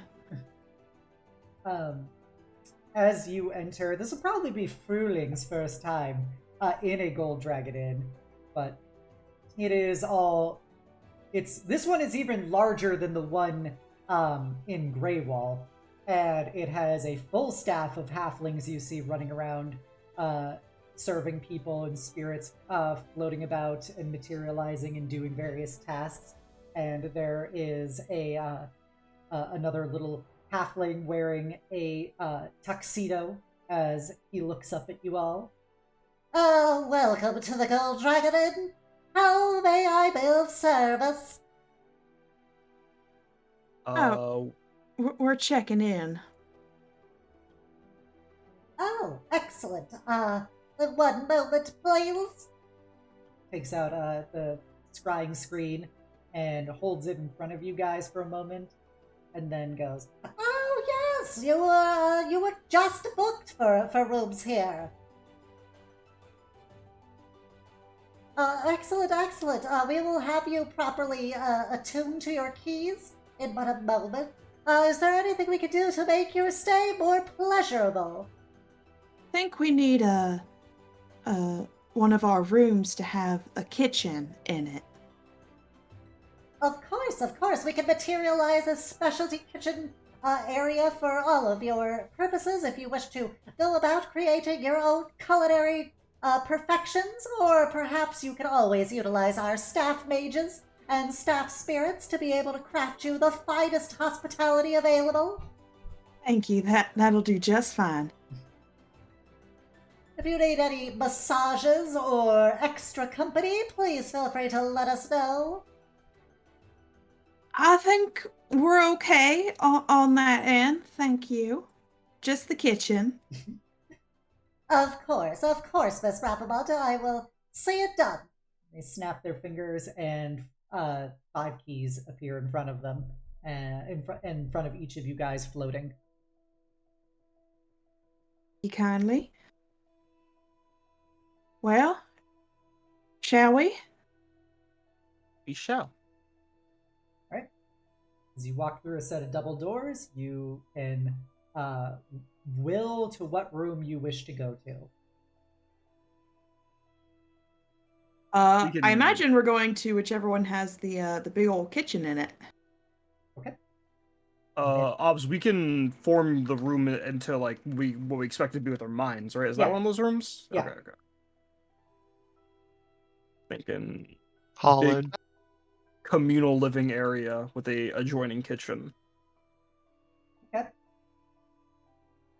Yeah, so that will materialize into the room that you all enter. Okay, y'all get set up. I'm gonna see about see about setting up for dinner. While I make ourselves some food, though, she says, taking the groceries from Paige. Sylvana, you're very interested in my sister, right? Like just getting to know her and stuff. Yes, I am. I think fucking the crack is so good. I was thinking y'all might need some entertainment while I cook, so I made a quick stop by my house, and she slyly takes out a book labeled baby photos and hands it to Sylvana. Sylvana's eyes go 3 sizes larger. You have fun with that. Sis, do you need help in the kitchen? You can help me if you'd like. I, It's a big meal I'll- I'm making. I don't know how much help I'm gonna be, but I figure I might as well try. You're good with the knife, right? I'll just tell you to cut stuff, worst case. Oh, all right. Question. Given the holodeck nature of this Yeah. kind of place, can we actually see outside, or is it more so just like a full blank, like, It will create vistas for you. Okay.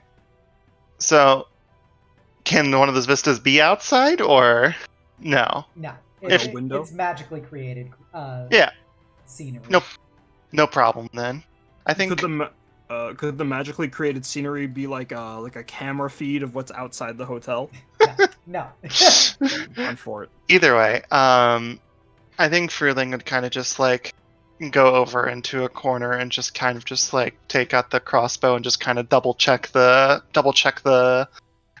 like rope and bolts and such, just to make sure that it's still working all right, and just kind of look over at you guys and just take some mental notes.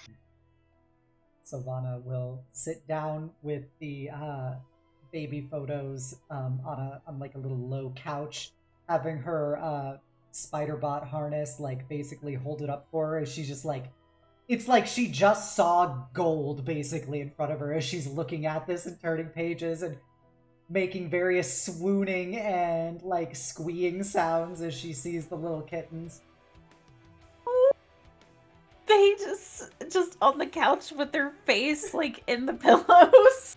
I'd like to think when they were younger too, Paige was a little more chubbier with like her Aw. addiction to sweets. Little chubby baby holding a Twinkie. Little chubby kitty. Oh, Be kitty. the overalls! Oh my! By the host, the overalls! I'm going. Ooh. It was so cute. Thank you.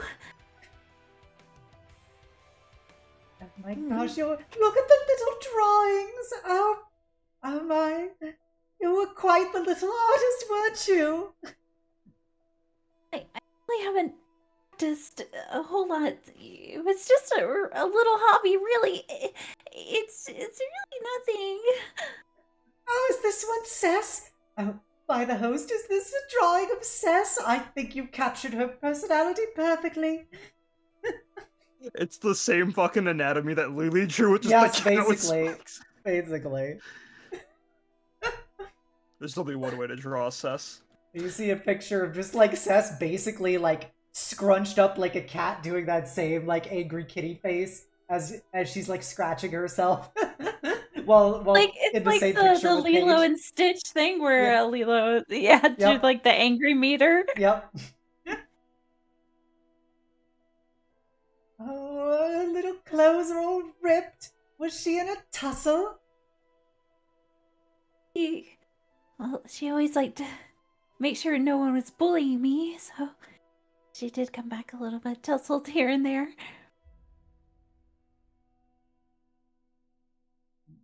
She'll giggle and she turns another page and you see her like smile kind of drop a little bit as she sees this picture and turns to look at like you and then turns to look at Cess. Goes, oh, she was quite Beautiful. As you look over, and it's a picture of your mom holding the two of you. She wasn't she? She was a beautiful woman in all of Sharn, they used to say.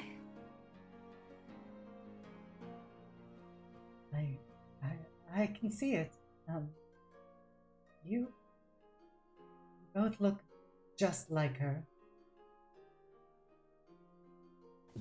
Looking at the picture, you could kind of see she's got a bit longer hair than both Sess and Paige, but still of that blondish, more blonde than the brunette.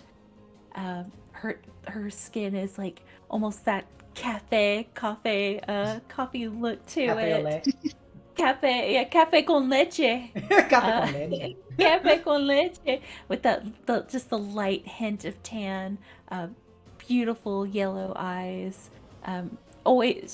She's got almost similar braids to Paige, and that like her long locks are like braided but in the front on either side. So, but she's just smiling at it and kind of instinctually like touching her hair a little bit.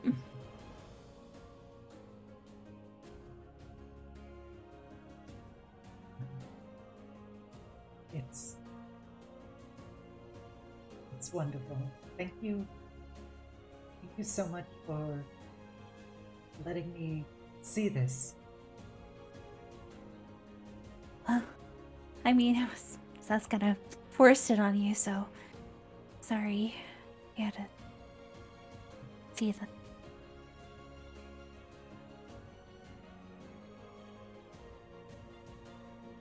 But I know Sharn is our home. These people are our family, and I mean, we grew up here, so a lot of really good memories. I won't take any of them for granted. Kind of swallows and nods a bit as she kind of regains her composure and goes, Exactly. It seems like you both have had quite a life here. It's really nice to be given a window into that. The next time she gives you another book, just maybe not take it so willingly. It's, never know what embarrassing things could be in there. Oh, you mean like this bathtub picture? She skirts the page. Oh, that was taken out. Oh, goodness. It seems like you two are trying very hard to get out of that tub. That's so embarrassing. I'm sad. Your little tails. Sess and Jubilee cooking. It's here in the kitchen, like the thwacking of like a knife against a cutting board of someone who has obviously never cut vegetables in their life. Like also, anytime like something wholesome got brought up and the party was going, like Says would just like, okay, I see what you're doing. Take these and put a bunch of tomatoes in front of you and like a hammer, mash them. Oh, just like right on the board, or just mash them. That's what I the fancy word is puree, but just mash them. A hard thwack and like tomato just goes everywhere. Yeah, you get covered in tomato juice. You're figuring it out. It's okay. Did I do it right? Yeah. Oh, okay. Doing it good. Toss that mess into this pot here, okay? With the rice. Oh, even what got on my dress? Probably not that, but I appreciate the gusto. We'll just get some more. It's a good thing Paige brought a lot of extras. I think she knew what was gonna happen. All right. I'll be more gentle with this one. It's okay. Cooking can be about strength. Here, I'm gonna use you like a food processor. You're gonna hands you a bowl, hands you some spices. I want you to grind these up as hot as you can. Put Oh. mortar and pestle. Okay, I can do that and just start grinding away. Okay. Like says, like goes back to cooking the other stuff, but like every second looks at the corner of her eye and like, oh my god, is she cracking the mortar? She's strong. She ain't that strong. Okay. As food is prepared and ready, does anyone else want to do any RP before I assemble the the communal dining table in the living room? Because we're sitting on couches, we're not sitting in chairs. I was gonna say Fruhling is definitely just like at this point is just has definitely a nice soft smile on their face as they've put the crossbow down and more so picked up their journal and are just kind of writing down in it while just like kind of glancing up at you guys occasionally. But keeping to themselves as much as they will.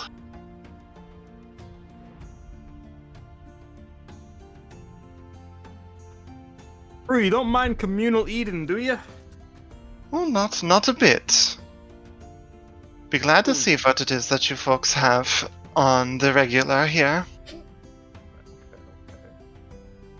Well, we don't usually cook. We usually have our housemaid do it for us, but it is nice once in a while. I think I'm getting the hang of this. So this is not exactly usual for you folks to be living in such high accommodations, is it? Oh, what? Well, Judging by the fact that the two cats here are a bit more from the lower districts of Shan. Well, you seem to carry yourself pretty well, Jubilee. And starts putting his paw near the pot. Prince, hang on! Don't get your little beans in there. Please don't. Pulls back his paw, sees a glass of oil nearby, and looks you in the eye as he knocks it off the counter. No, Prince! Oh, jeez. Okay, She just picks him up and puts him back on her shoulder, like, please behave. Yeah. Well, yeah, to answer your question, I'm from House Ravamont, and, so, we do some work with, House Lorander, so I guess, seen my fair share of rich folk. Would I know then either of those names? House Leander is the dragon-marked house in charge of all basically naval-oriented things, everything that involves boats and everything that involves airships.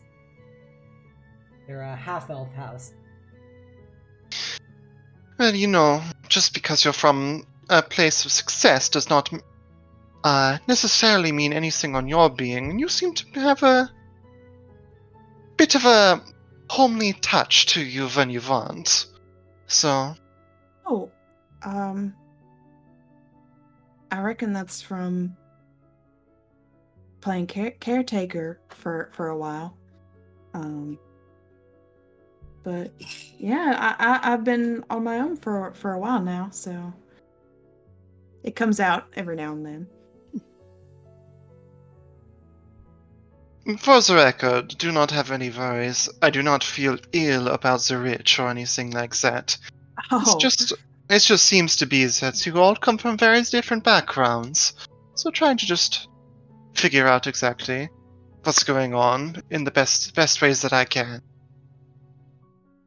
I think we could say the same for you, Frou. You just kind of seem to just drop in and out of nowhere, and suddenly you've got a good gig here in Sharn.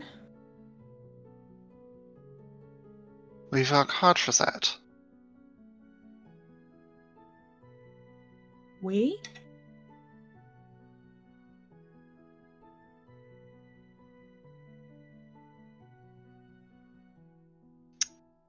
Tomorrow, if we live.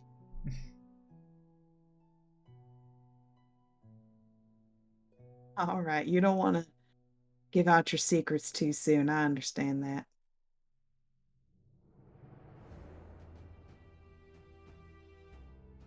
It's not that I don't trust you, it's just. when it comes to certain things, you just have to keep it close to your chest. Oh no, I understand. I don't trust you completely yet, so. As you should. Or rather, as you should not. Whichever way it goes.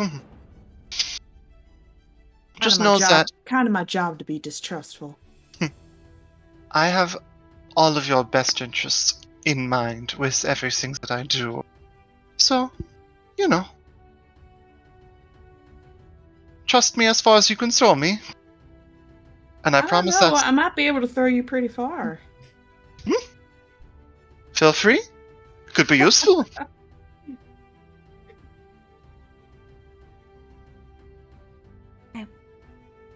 -1 strength. Can not definitely not do that. I have -1 strength too, don't worry. Hey, let's go. The bimbo has -1 strength. Love it. All toning. It's all show muscles, all glamour muscles. It's not like you sunk a significant amount of time in getting those muscles, right? You just have like the dehydrated, constantly flexing muscles for like Hollywood.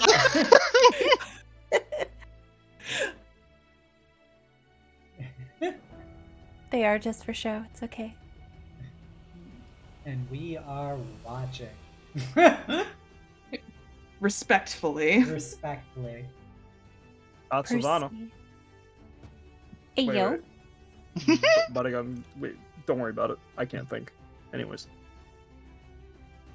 Everyone ready for dinner? Oh, yes. Alright, Jubilee, carry that pot out, put it in the center. I'll carry this plate of side dishes out. That main pot that Jubilee is bringing out is this beautifully red-colored, orangish-red colored rice with peppers and beans inside, called jollof rice. It's very savory and tasty with bell peppers and tomatoes.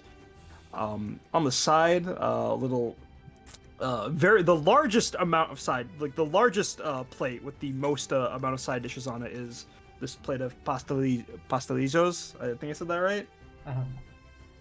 Pastelitos, yeah. Pastelitos? Got it. They're these. Actually, you know what? You love them so much you want to describe them. Yes, much like the Jamaican turnovers that they had, it is a lightly fried beef turnover instead, with the, unmistakable adobo sauce powder mixed in. So give it lots of flavor. Y'all, I already had dinner and my stomach just growled. Yeah, I 100% This is unfair. I haven't eaten dinner yet, so this is powering me up. Yes, lightly crisp to perfection and handmade with small fork marks on the edges. Oh, Give it a nice crisp. perfection. There's 2 sauces to go with it, and the other side dish is a simple spicy salsa that Paige made, that Seth made, and sort of like ranch dressing. I don't. Sour cream. I just think it's something white and savory. You're like, mayo! No. This is a little too spicy for me. There's some other ones, some other side dishes, because we all know Paige is going to eat every single one of those little beef turnovers. So there's some quesitos, which are, it's kind of the same thing, but like they're like a pastry stuffed with cheese. There's a big picture of virgin pina colada, special night, some tostones, and to top it off, a little dessert dish of just regular flan de queso, topped with some caramel sauce. Oh my! I don't think I've had any of this before. It's ethnic. They don't serve them in the upper districts unless you pay extra anyways.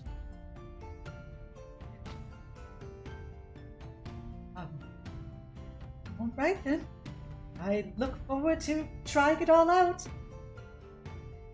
Just word of warning, you guys might want to get on those pastelitos before Paige does.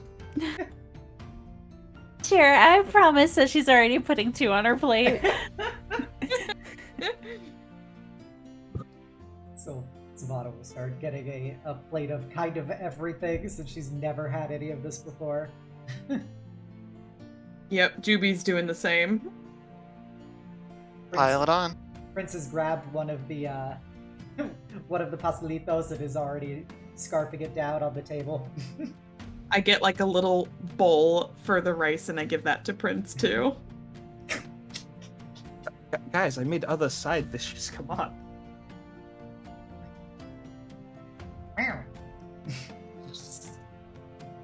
Cats are sure the same goddamn taste. You like this too, Prince? You're okay with eating like people food? Meow. All right. I don't know how to take care of a cat. That sounds legit. Sounds legit.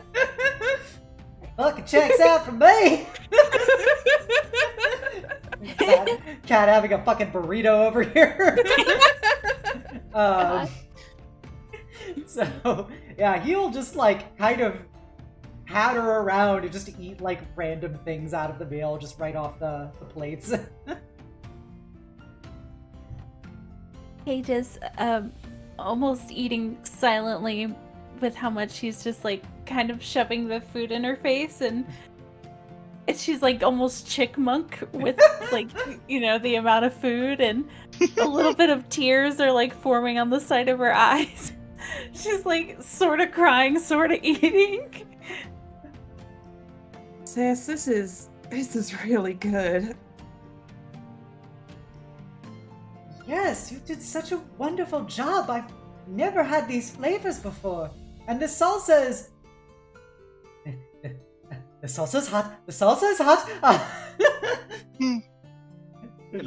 Says conjures up a mango and slices a few slices in there to like balance off the spiciness. You really have not had anything like this, have you? No, it was never really served where I came from. Well, spicy food can be very lovely. Highly recommend you try what you can. This reminds me of my mama's cooking. It's more so really seasoned than spicy. You know, I tried to tone it down just in case anyone couldn't take it, but I'll note your dietary restrictions, Silvana. No, I'm very strong. I can handle it. oftentimes when you have it so often. As she's scarfing these mango slices into her mouth. Oftentimes when you have something so often, you kind of become a little bit numb to the spice level of some of these things.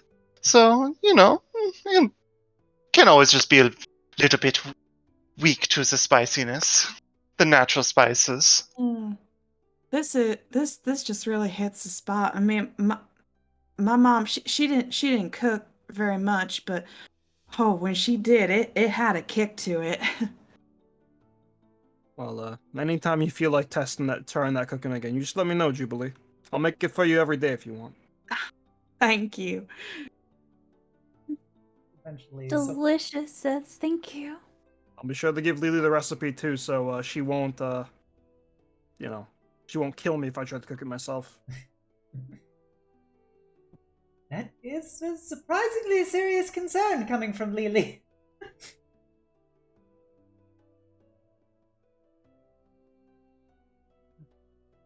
Jubilee, I'm kind of surprised your mother would cook meals for you. Well, it was really only for like special occasions or, like birthdays or congrats, you finally beat that obstacle course kind of situations. Oh, that's really charming that she would do that. I never knew anybody of your status whose parents would actually, cook things. Mama kind of liked to break rules, so. Food can be a great motivator, just to help you push through things.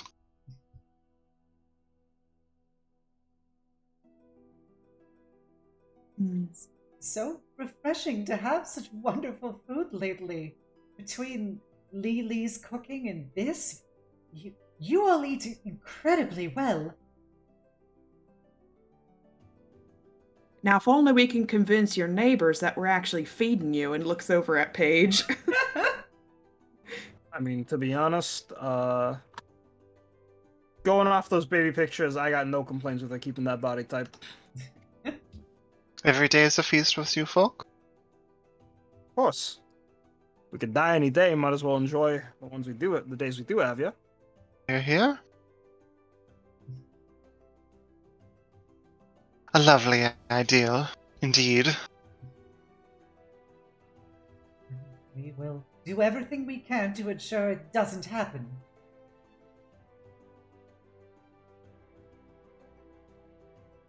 Speaking of, in the ring tomorrow, if one of us looks like we're about to die, we'll throw the round, okay?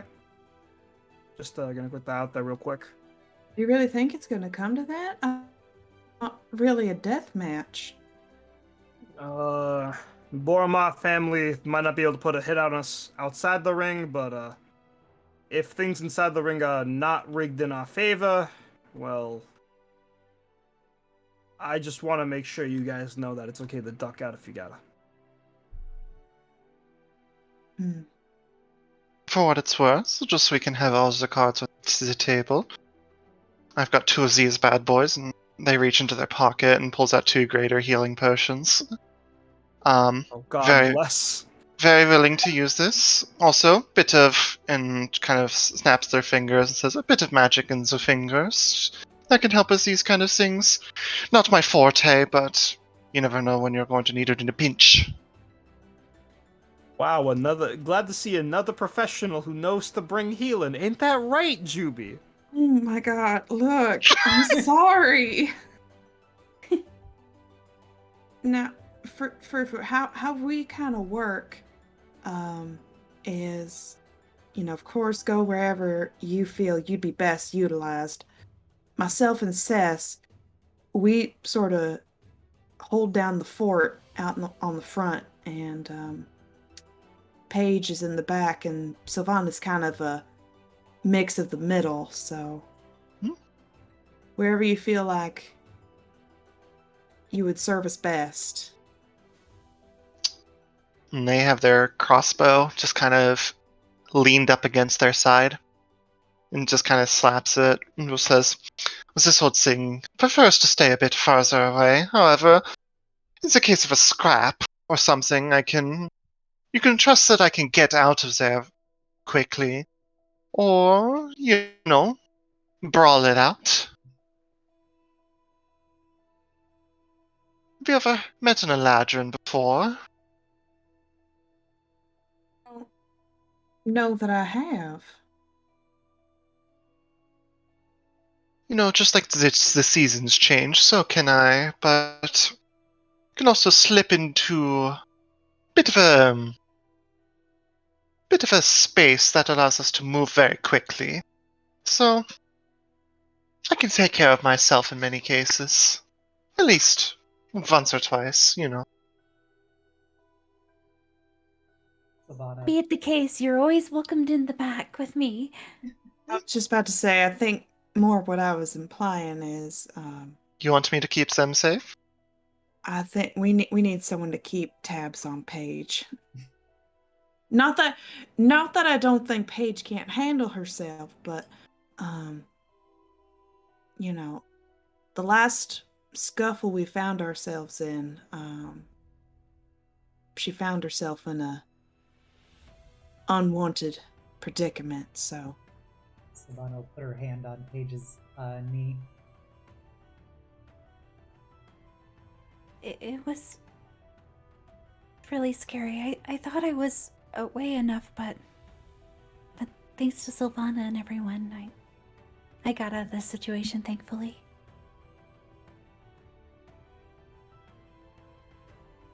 And Yeah. I'm still very grateful.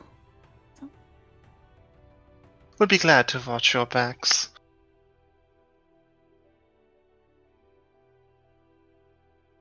just don't go putting bolts in them. You still think that I would do that in the heat of the moment? I don't know. So that's why I'm gonna likewise keep an eye on you too, Frou. It was a correct decision, as I have said. Even if I think that you should view me as 100% trustworthy, it is very smart of you to not. Just as a general rule of thumb. Well, we all have to start off somewhere. Trust is truly earned, and where better to earn it than the heat of battle? True. I mean, it's how we all met. Yeah. They says that this event tomorrow is 3 rounds.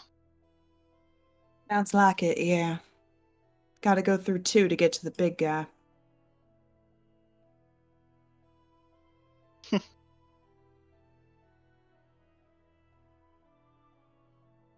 You're gonna do just fine. Keep your stamina high. Sure, we can handle it all together. That's right. We've been through some pretty tough situations already.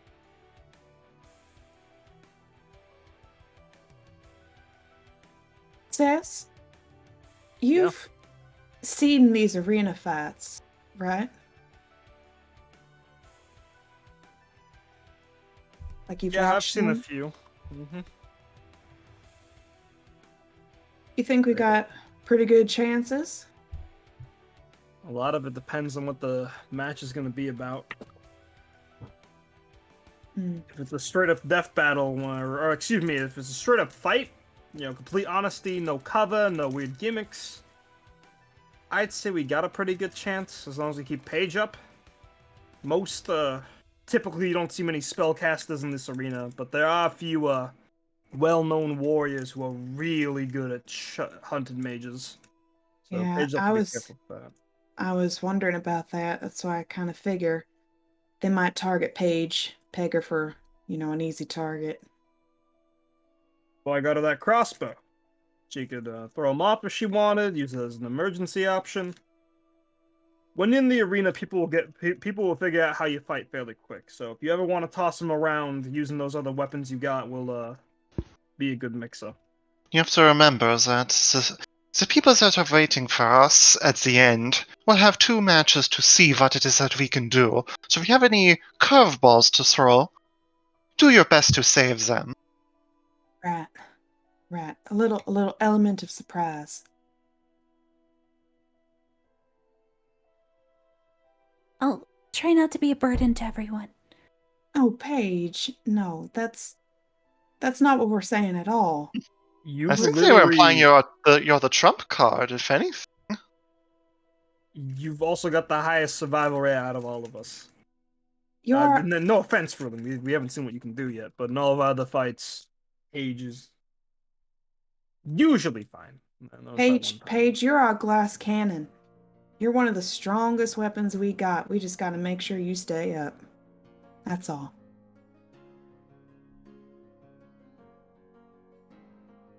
I'll definitely help with that. I know you got this. Thank you, guys.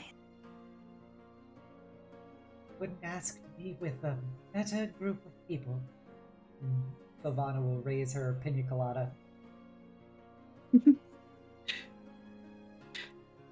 Jubilee's got like this grotesquely large margarita. Cheers to that. Rose gold. Rose gold. Gold. Looks like we're golden then on that name. At least it's pretty rosy.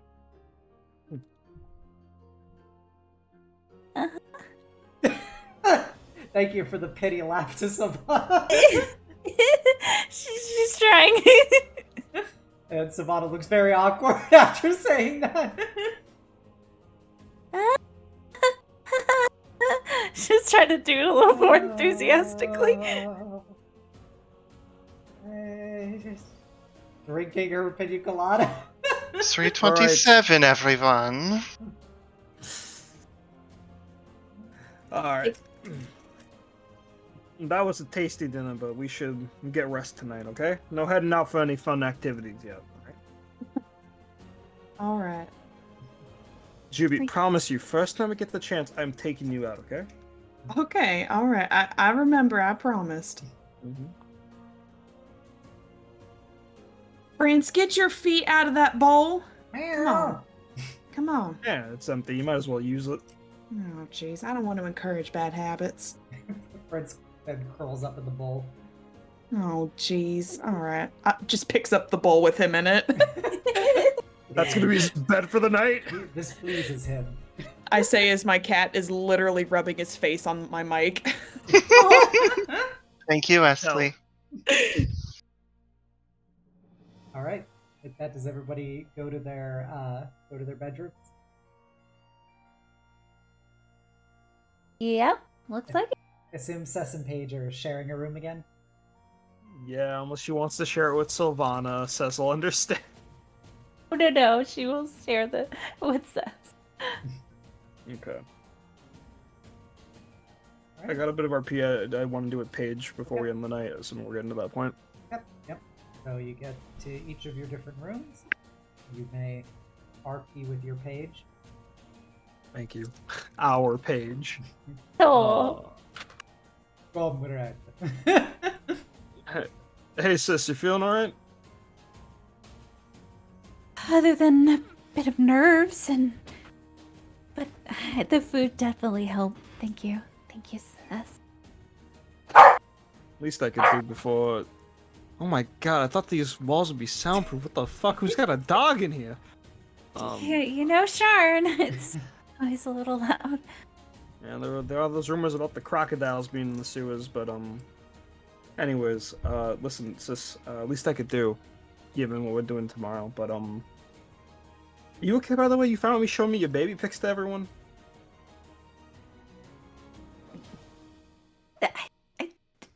You really shouldn't have, but I guess it's okay. She didn't seem mad about it, or it was nice to reminisce again about Mom and when we were younger. Listen, I didn't just do that to tease you. The two reasons. One, hedging our bets here. Now that they've seen our book, we get to see theirs, and they'll forget about ours by the time we get to see theirs, right? But those images. I mean, there's no way Sylvana, like, quickly made an item capable of taking photos and took photos of your baby pics or anything. Nah, she wouldn't do that. But the other reason why I brought this here, speaking of Mom and Pa, is, Cess flips to a page in the back that folds out, and it is a full-page image of them as a happy family. Probably a very fun and disorganized, but still homely family photo of the four of them. Uh-huh. And Cess takes out of the book and goes, I'm not saying we move everything to Grey Wall, but if we're bringing anything back from home, I figured it'd be this. And she hands the photo over to Paige. And taking it her hand and be quiet for a moment as she examines it, running her fingers a little bit through the photo. Yeah. No, I think it's a good thing to bring with us. It's a good reminder of who we are and where we are now. I mean, we've done so much. And we've grown so much. I mean, you I mean, I always knew you were strong, but we're so much more than that now. We've come a long way, and I think it's good to remember the past, too. Coach told me something once when I was sad about losing Ma and Pa. Don't forget about them. You take them with you, okay?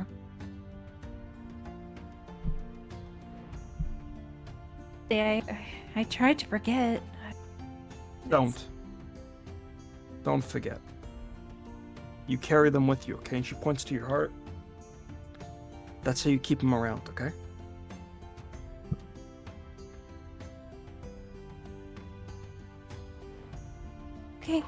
Okay. Rubs the tear off her face before crying a bit herself and goes, okay, that was a lot of emotions today. I think we should go to bed, yeah? Okay. I will. She'll kind of waddle into bed before pulling out a pastelito that she had saved and gonna. You eat it in bed again? It just tastes so good. I will fine eat it, and I will have Lily work with me to make you some more when we get back home, okay? Okay. And a bit of happy news to end the night on that you can think about while you sleep. My coach is still seeing you teach you. Oh, goodness, are they really? I could have sworn they would have torn each other's heads off by now. Well, she's paying for his ramen. Like, that's a big step, yeah? And then I'm assuming the night goes on gossiping like that before they fall asleep, yeah? Gotcha. Yeah. All right, Jubilee / Fruhling, is there anything you guys wish to do in your nighttime routine? Not particularly, aside from trying to, still figuring out how best to care for Prince and, like, not knowing what to do to, like, let him have a place to sleep, so she just immediately spoils him and lets him on the bed to sleep with her. He forms a loaf on your tummy. Oh! His little wings all pulled up to him. And she'll just pet, like, the top of his head and stroke down his back and start to nod off. Purrs enthusiastically as you do it. Fruhling? Yeah, so I think given the fact that our current job is sort of like pseudo, what's the name of the family that, like, the halfling family? Faramar. Given that they're, like, primarily composed of halflings, and this entire facility is composed of halflings, they're, due to the fact they only need 4 hours of sleep, they're going to spend, I would say, at least until, like, 2 o'clock in the morning, just kind of out in the general area, sipping on a drink here and there, and just trying to pick out if potentially any of them there are affiliated with the family.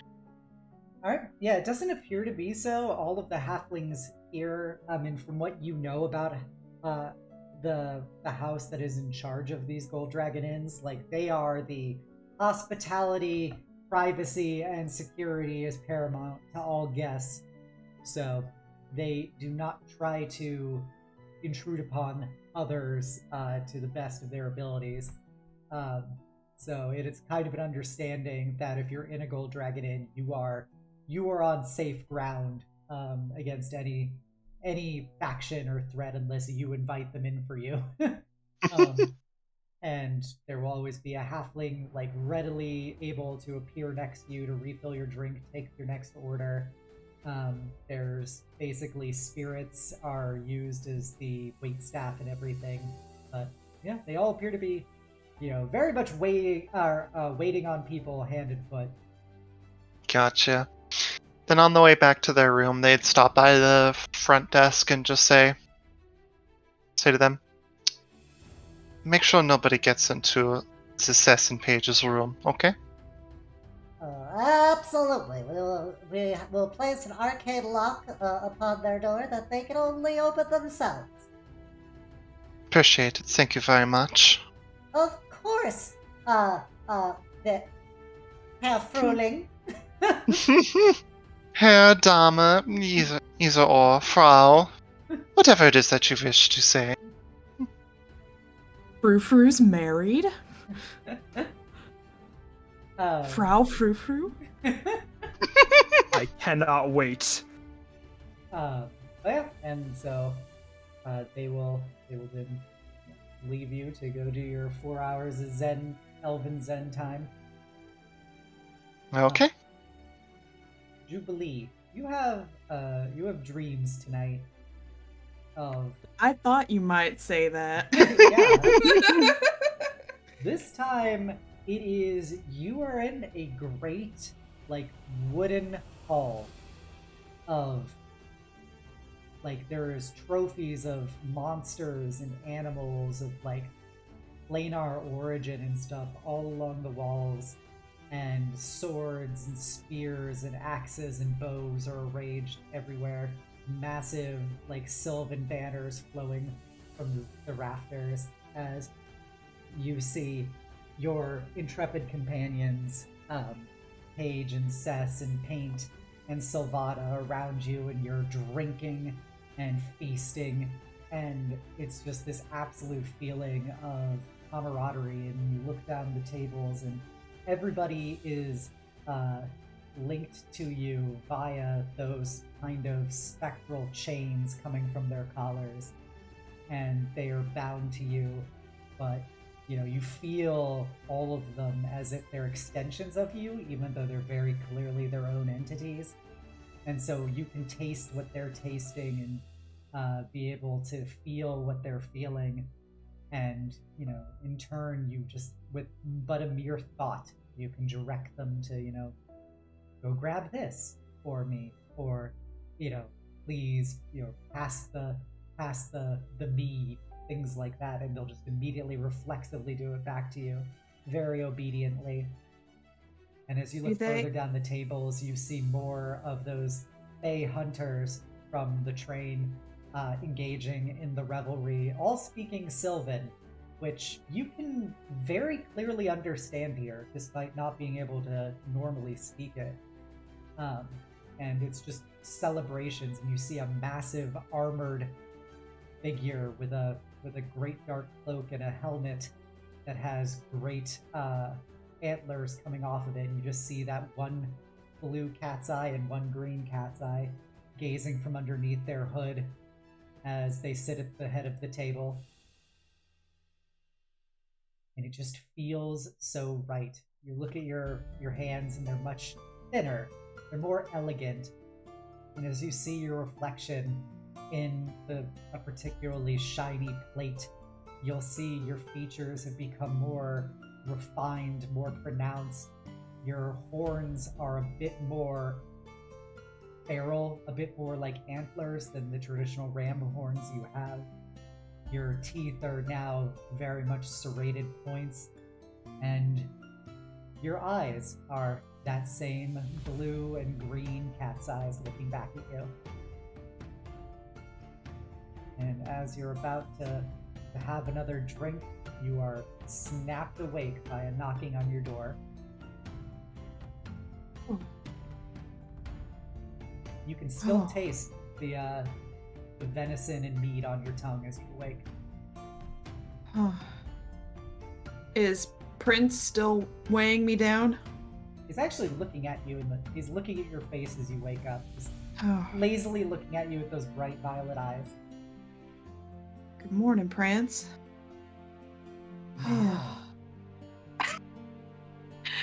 I had a crazy dream. She'll sort of rub her eyes and sit up and put on her fluffy pink dressing gown and open the door. It's Sylvata. Oh. She's looking a little haggard. Good morning, I think.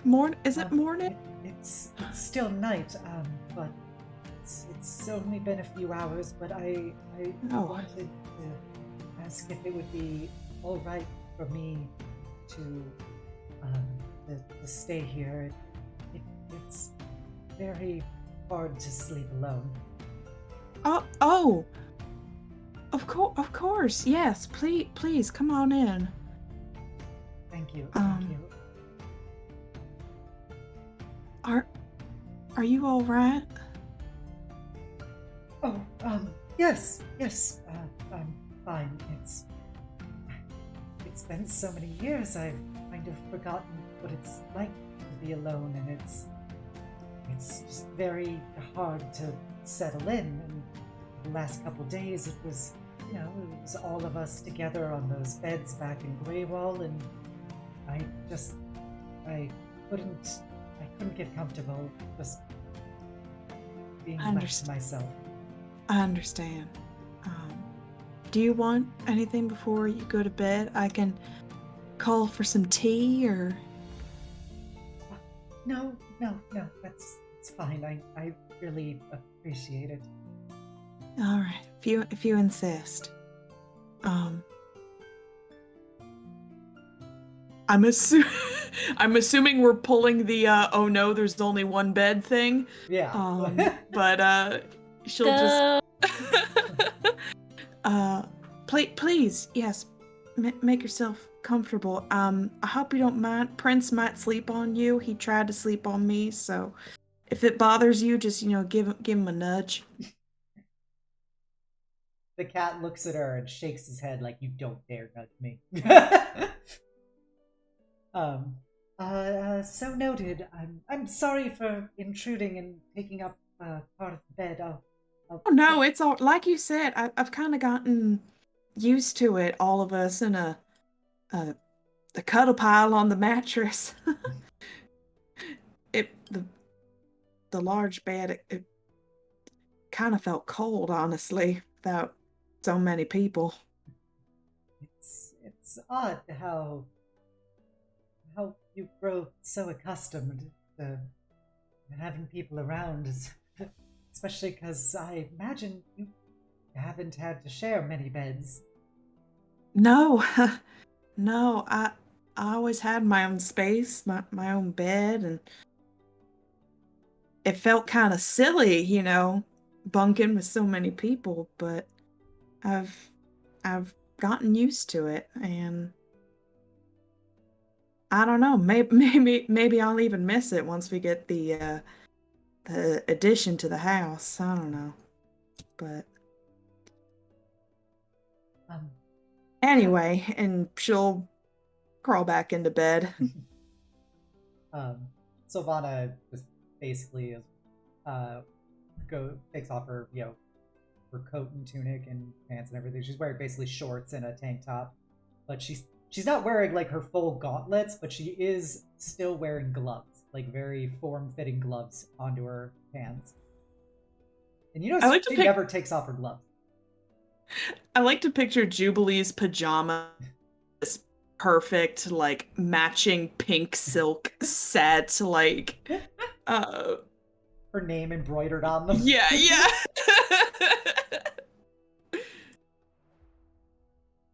Well,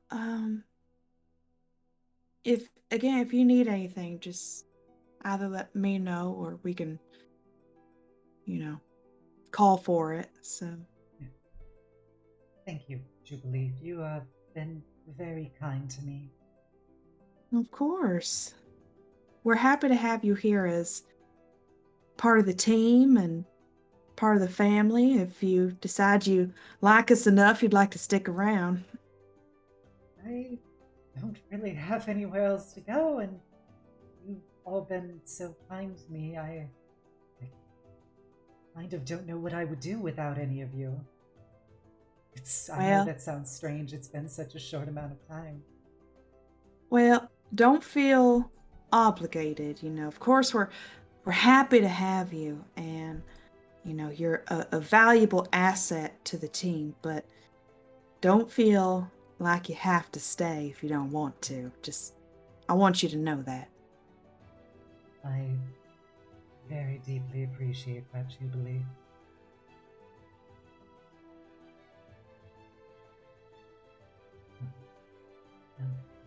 Good night. Good night. Snuggle into the covers next to you. And Prince will kind of arrange himself between the two of you for warmth. Aww. And he'll actually put his little wings on each of you. Aww.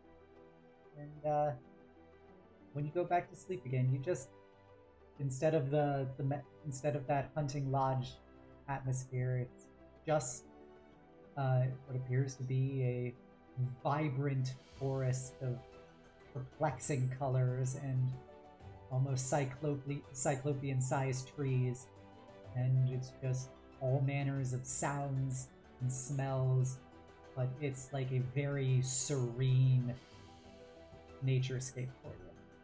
And that's the rest of your dreams, is just wandering the forest. All right. The next morning. everybody is awakened at their particular times that they choose to awake.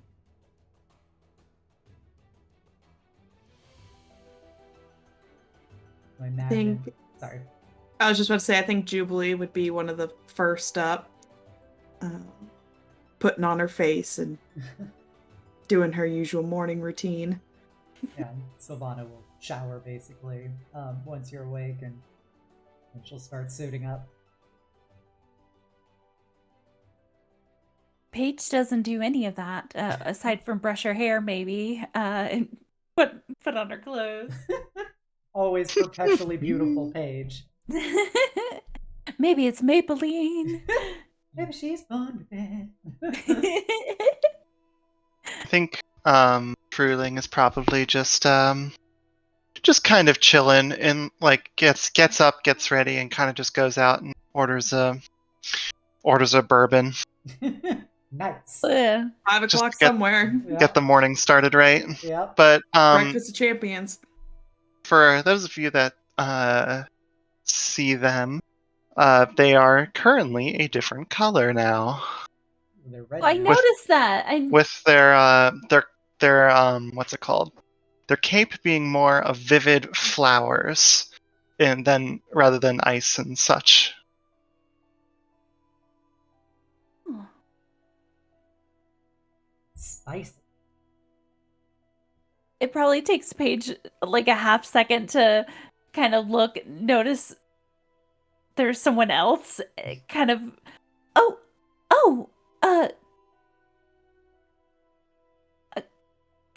Fruhling? Is that you? That's correct. It's still me. Oh, you look redder today. It's business day. It's a good look, though. I like it. Thank you very much. It's just, depending on what it is that I expect to be doing today, let's just decide to switch some things around. Better reflect that kind of thing. So, yesterday I was amicable and approachable and such, and today I still am for you lovely folks. However, for the others that will be meeting us in the arena, they need to know that it's business time.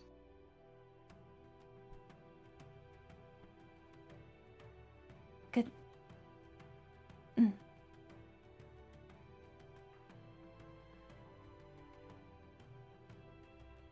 So, sorry, go ahead. Yeah, nope, go ahead.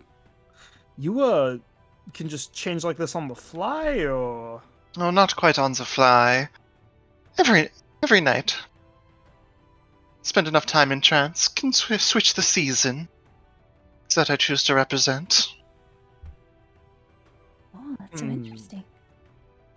So yesterday it was more of an autumn. Today it's more of a summer. That's doing the mental math of our last party member was someone who could change, who could transform, and also who flirted with Jubilee.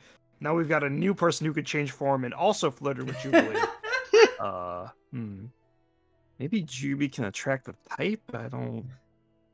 Whatever, I'm making breakfast.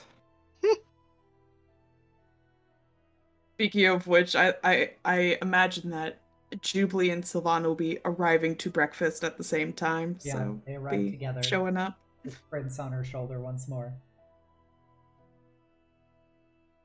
Morning. Good morning, Jubilee. Good morning, Sylvana, as well. Morning, Fruhling.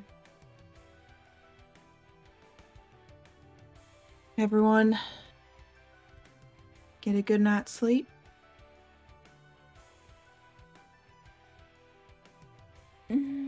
Yes, it was good to, it's not home. I mean, being here, but it definitely felt like it. It was nice. Oh, the mattress was divine, though. I think I fell asleep the moment I landed on it. And thank you for letting me sleep with you, Jubilee. I really appreciate it. Of course. Huh? You two want to tell us something? I don't think there's too much to tell. I mean, we just spent the night together. Jeez, Juby, I never took you for a boat wrecker. No, What? not Huh? like that.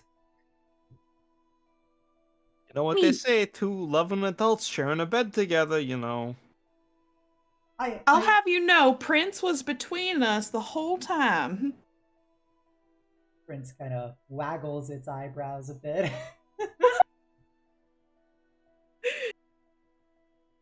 No, Paige. For being a business group, you folks also certainly talk about romance a lot. No, there was nothing romantic No, about it. I couldn't sleep on my own, so I thought it would be, too intrusive for me to go with Cess and Paige. So I thought I would ask if Jubilee would be willing to sleep with me, so that I wouldn't feel so alone. Do you know with that when we're in Greywall, we all kind of share the beds together, and I just kind of missed that. Understandable. Nothing inherently romantic about it. It's two people keeping each other warmth. Just Right. don't be afraid to ask me a page next time, alright? Winks. She blushes very deeply as she looks at Paige. Gonna kind of avert her gaze. And Fruhling, we're kind of tight-knit after, nearly dying next to each other a bunch, so give it some time. You'll fit in too, alright? Understood. Have an idea of what time or around what day, like time of day the tournament is going to take place? It is going to be at about, yeah. Okay. So alright, I'm going to wait a little bit longer till like we get towards the tournament to cast mage armor. Yeah. So, with that, I assume everybody has breakfast, suits up, and then we wish to head to the Arcane Arena. Ooh. Alright. Yeah, you all have a very filling meal. Ride up to the arena. It's a massive structure, and it's basically its own set of towers in Sharn to create this massive arena. And you see people beginning to, flood in from across the city. Just lines, thousands long, going down multiple levels of the city itself. As you look around, you see that there is a kind of like a side area that you see some different, basically other adventuring-looking types going to, and they're talking to a particular, like, human concierge person who reviews a scrying screen and then passes them along, kind of thing.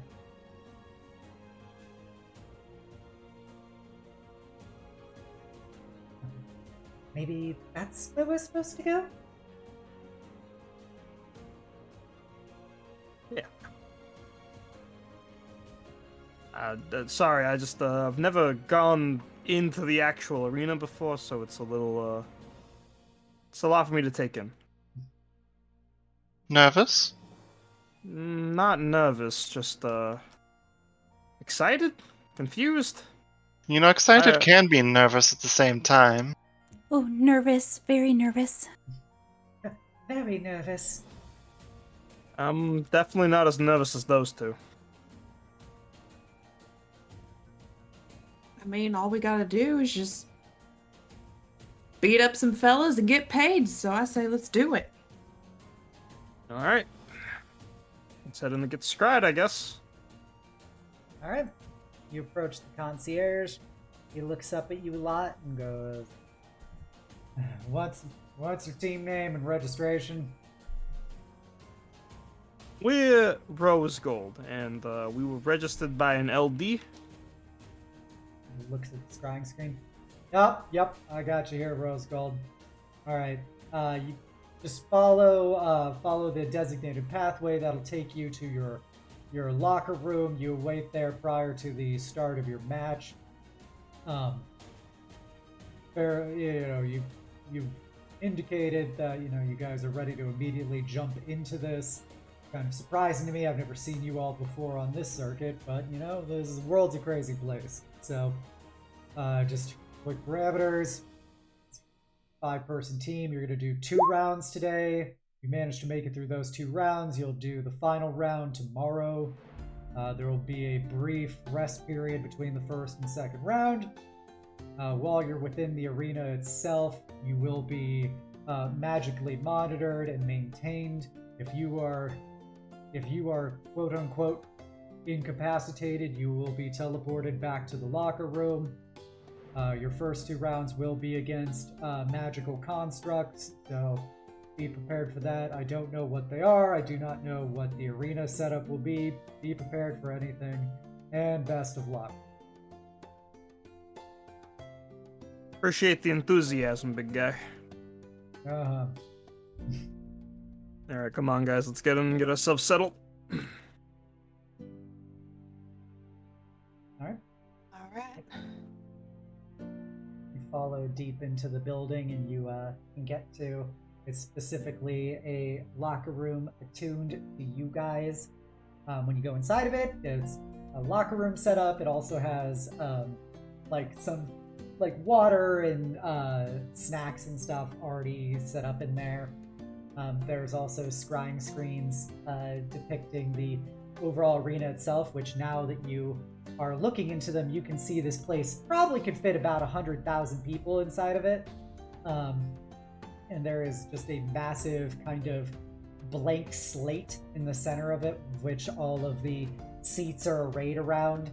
You see illusionary projections of different, what appears to be businesses and names of businesses appearing all around the arena, advertising various sponsorships and stuff. And you feel the thrum of the magic and the weight of the crowd as the place is filling up. Oh my, I didn't realize this was such a big deal. I do find it a bit curious, though. Fighting magical constructs hardly seems to be the spectacle that people would look for in an arena like this. Probably because we're newcomers. They're also the warm-up before the actual matches. And besides, you try wrangling any of those creatures in this arena. Like, try getting an actual giant wolf in here without it ripping your head off. See how that goes. Also, for ethical purposes, no actual monsters were injured in the creation of these fights. It's less so the animals and more so the lack of people. If the final round is against people, I would assume that would be the usual. However, that means we can show them no mercy in some ways, being magical constructs and such. This is also the semi-pro league, so in the pro league it's, nothing but actual people, so casualty rate's much higher, get a bigger pay cut out of it, obviously, because you're not fighting magical constructs or whatever you call them. Yeah. So on and so forth. And since you folks are so worried about the possibility of death, hearing the thought that you'll be magically whisked away whenever you fall unconscious should be at least a little bit comforting to those of you that are lacking in confidence. Assuming it works correctly. And if the Boromar family don't just turn it off when we just happen to go down, It's true. Let's not think like that, though. Just don't get knocked down. I'm just saying, we're apparently dealing with a bunch of cheaters, so don't take everything at face value around here. Fair enough. And she cocks her crossbow. Right. As the minutes drag on, and just when you feel like your nerves are going to get to you, you see a light click on in your room that has a 10-second countdown to it. Oh boy, here we go. Give it our best. 3, 2, 1. And you all feel that magical teleportation sensation as you appear in the arena. and the crowd is all cheering around you. You just look up and you see people infinitely, basically, into the sky around you. And as we end for the night, you hear, "And welcome, ladies and gentlemen, to another exciting round of Arcane Arena!" And with that, we will end for tonight. Ooh, Eternal Arc, heck yeah! Woo! Actual combat. We do combat here?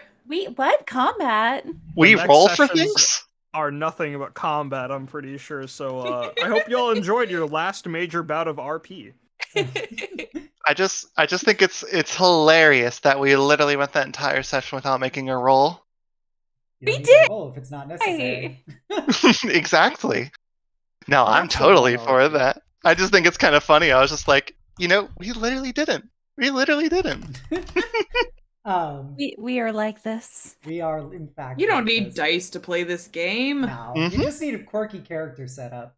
But thank you everybody for playing tonight. I hope you guys all had fun. I hope everybody watching enjoyed seeing this disastrous group of gays interact with each other. I cannot wait to see how gay Fru is. I'm waiting for it.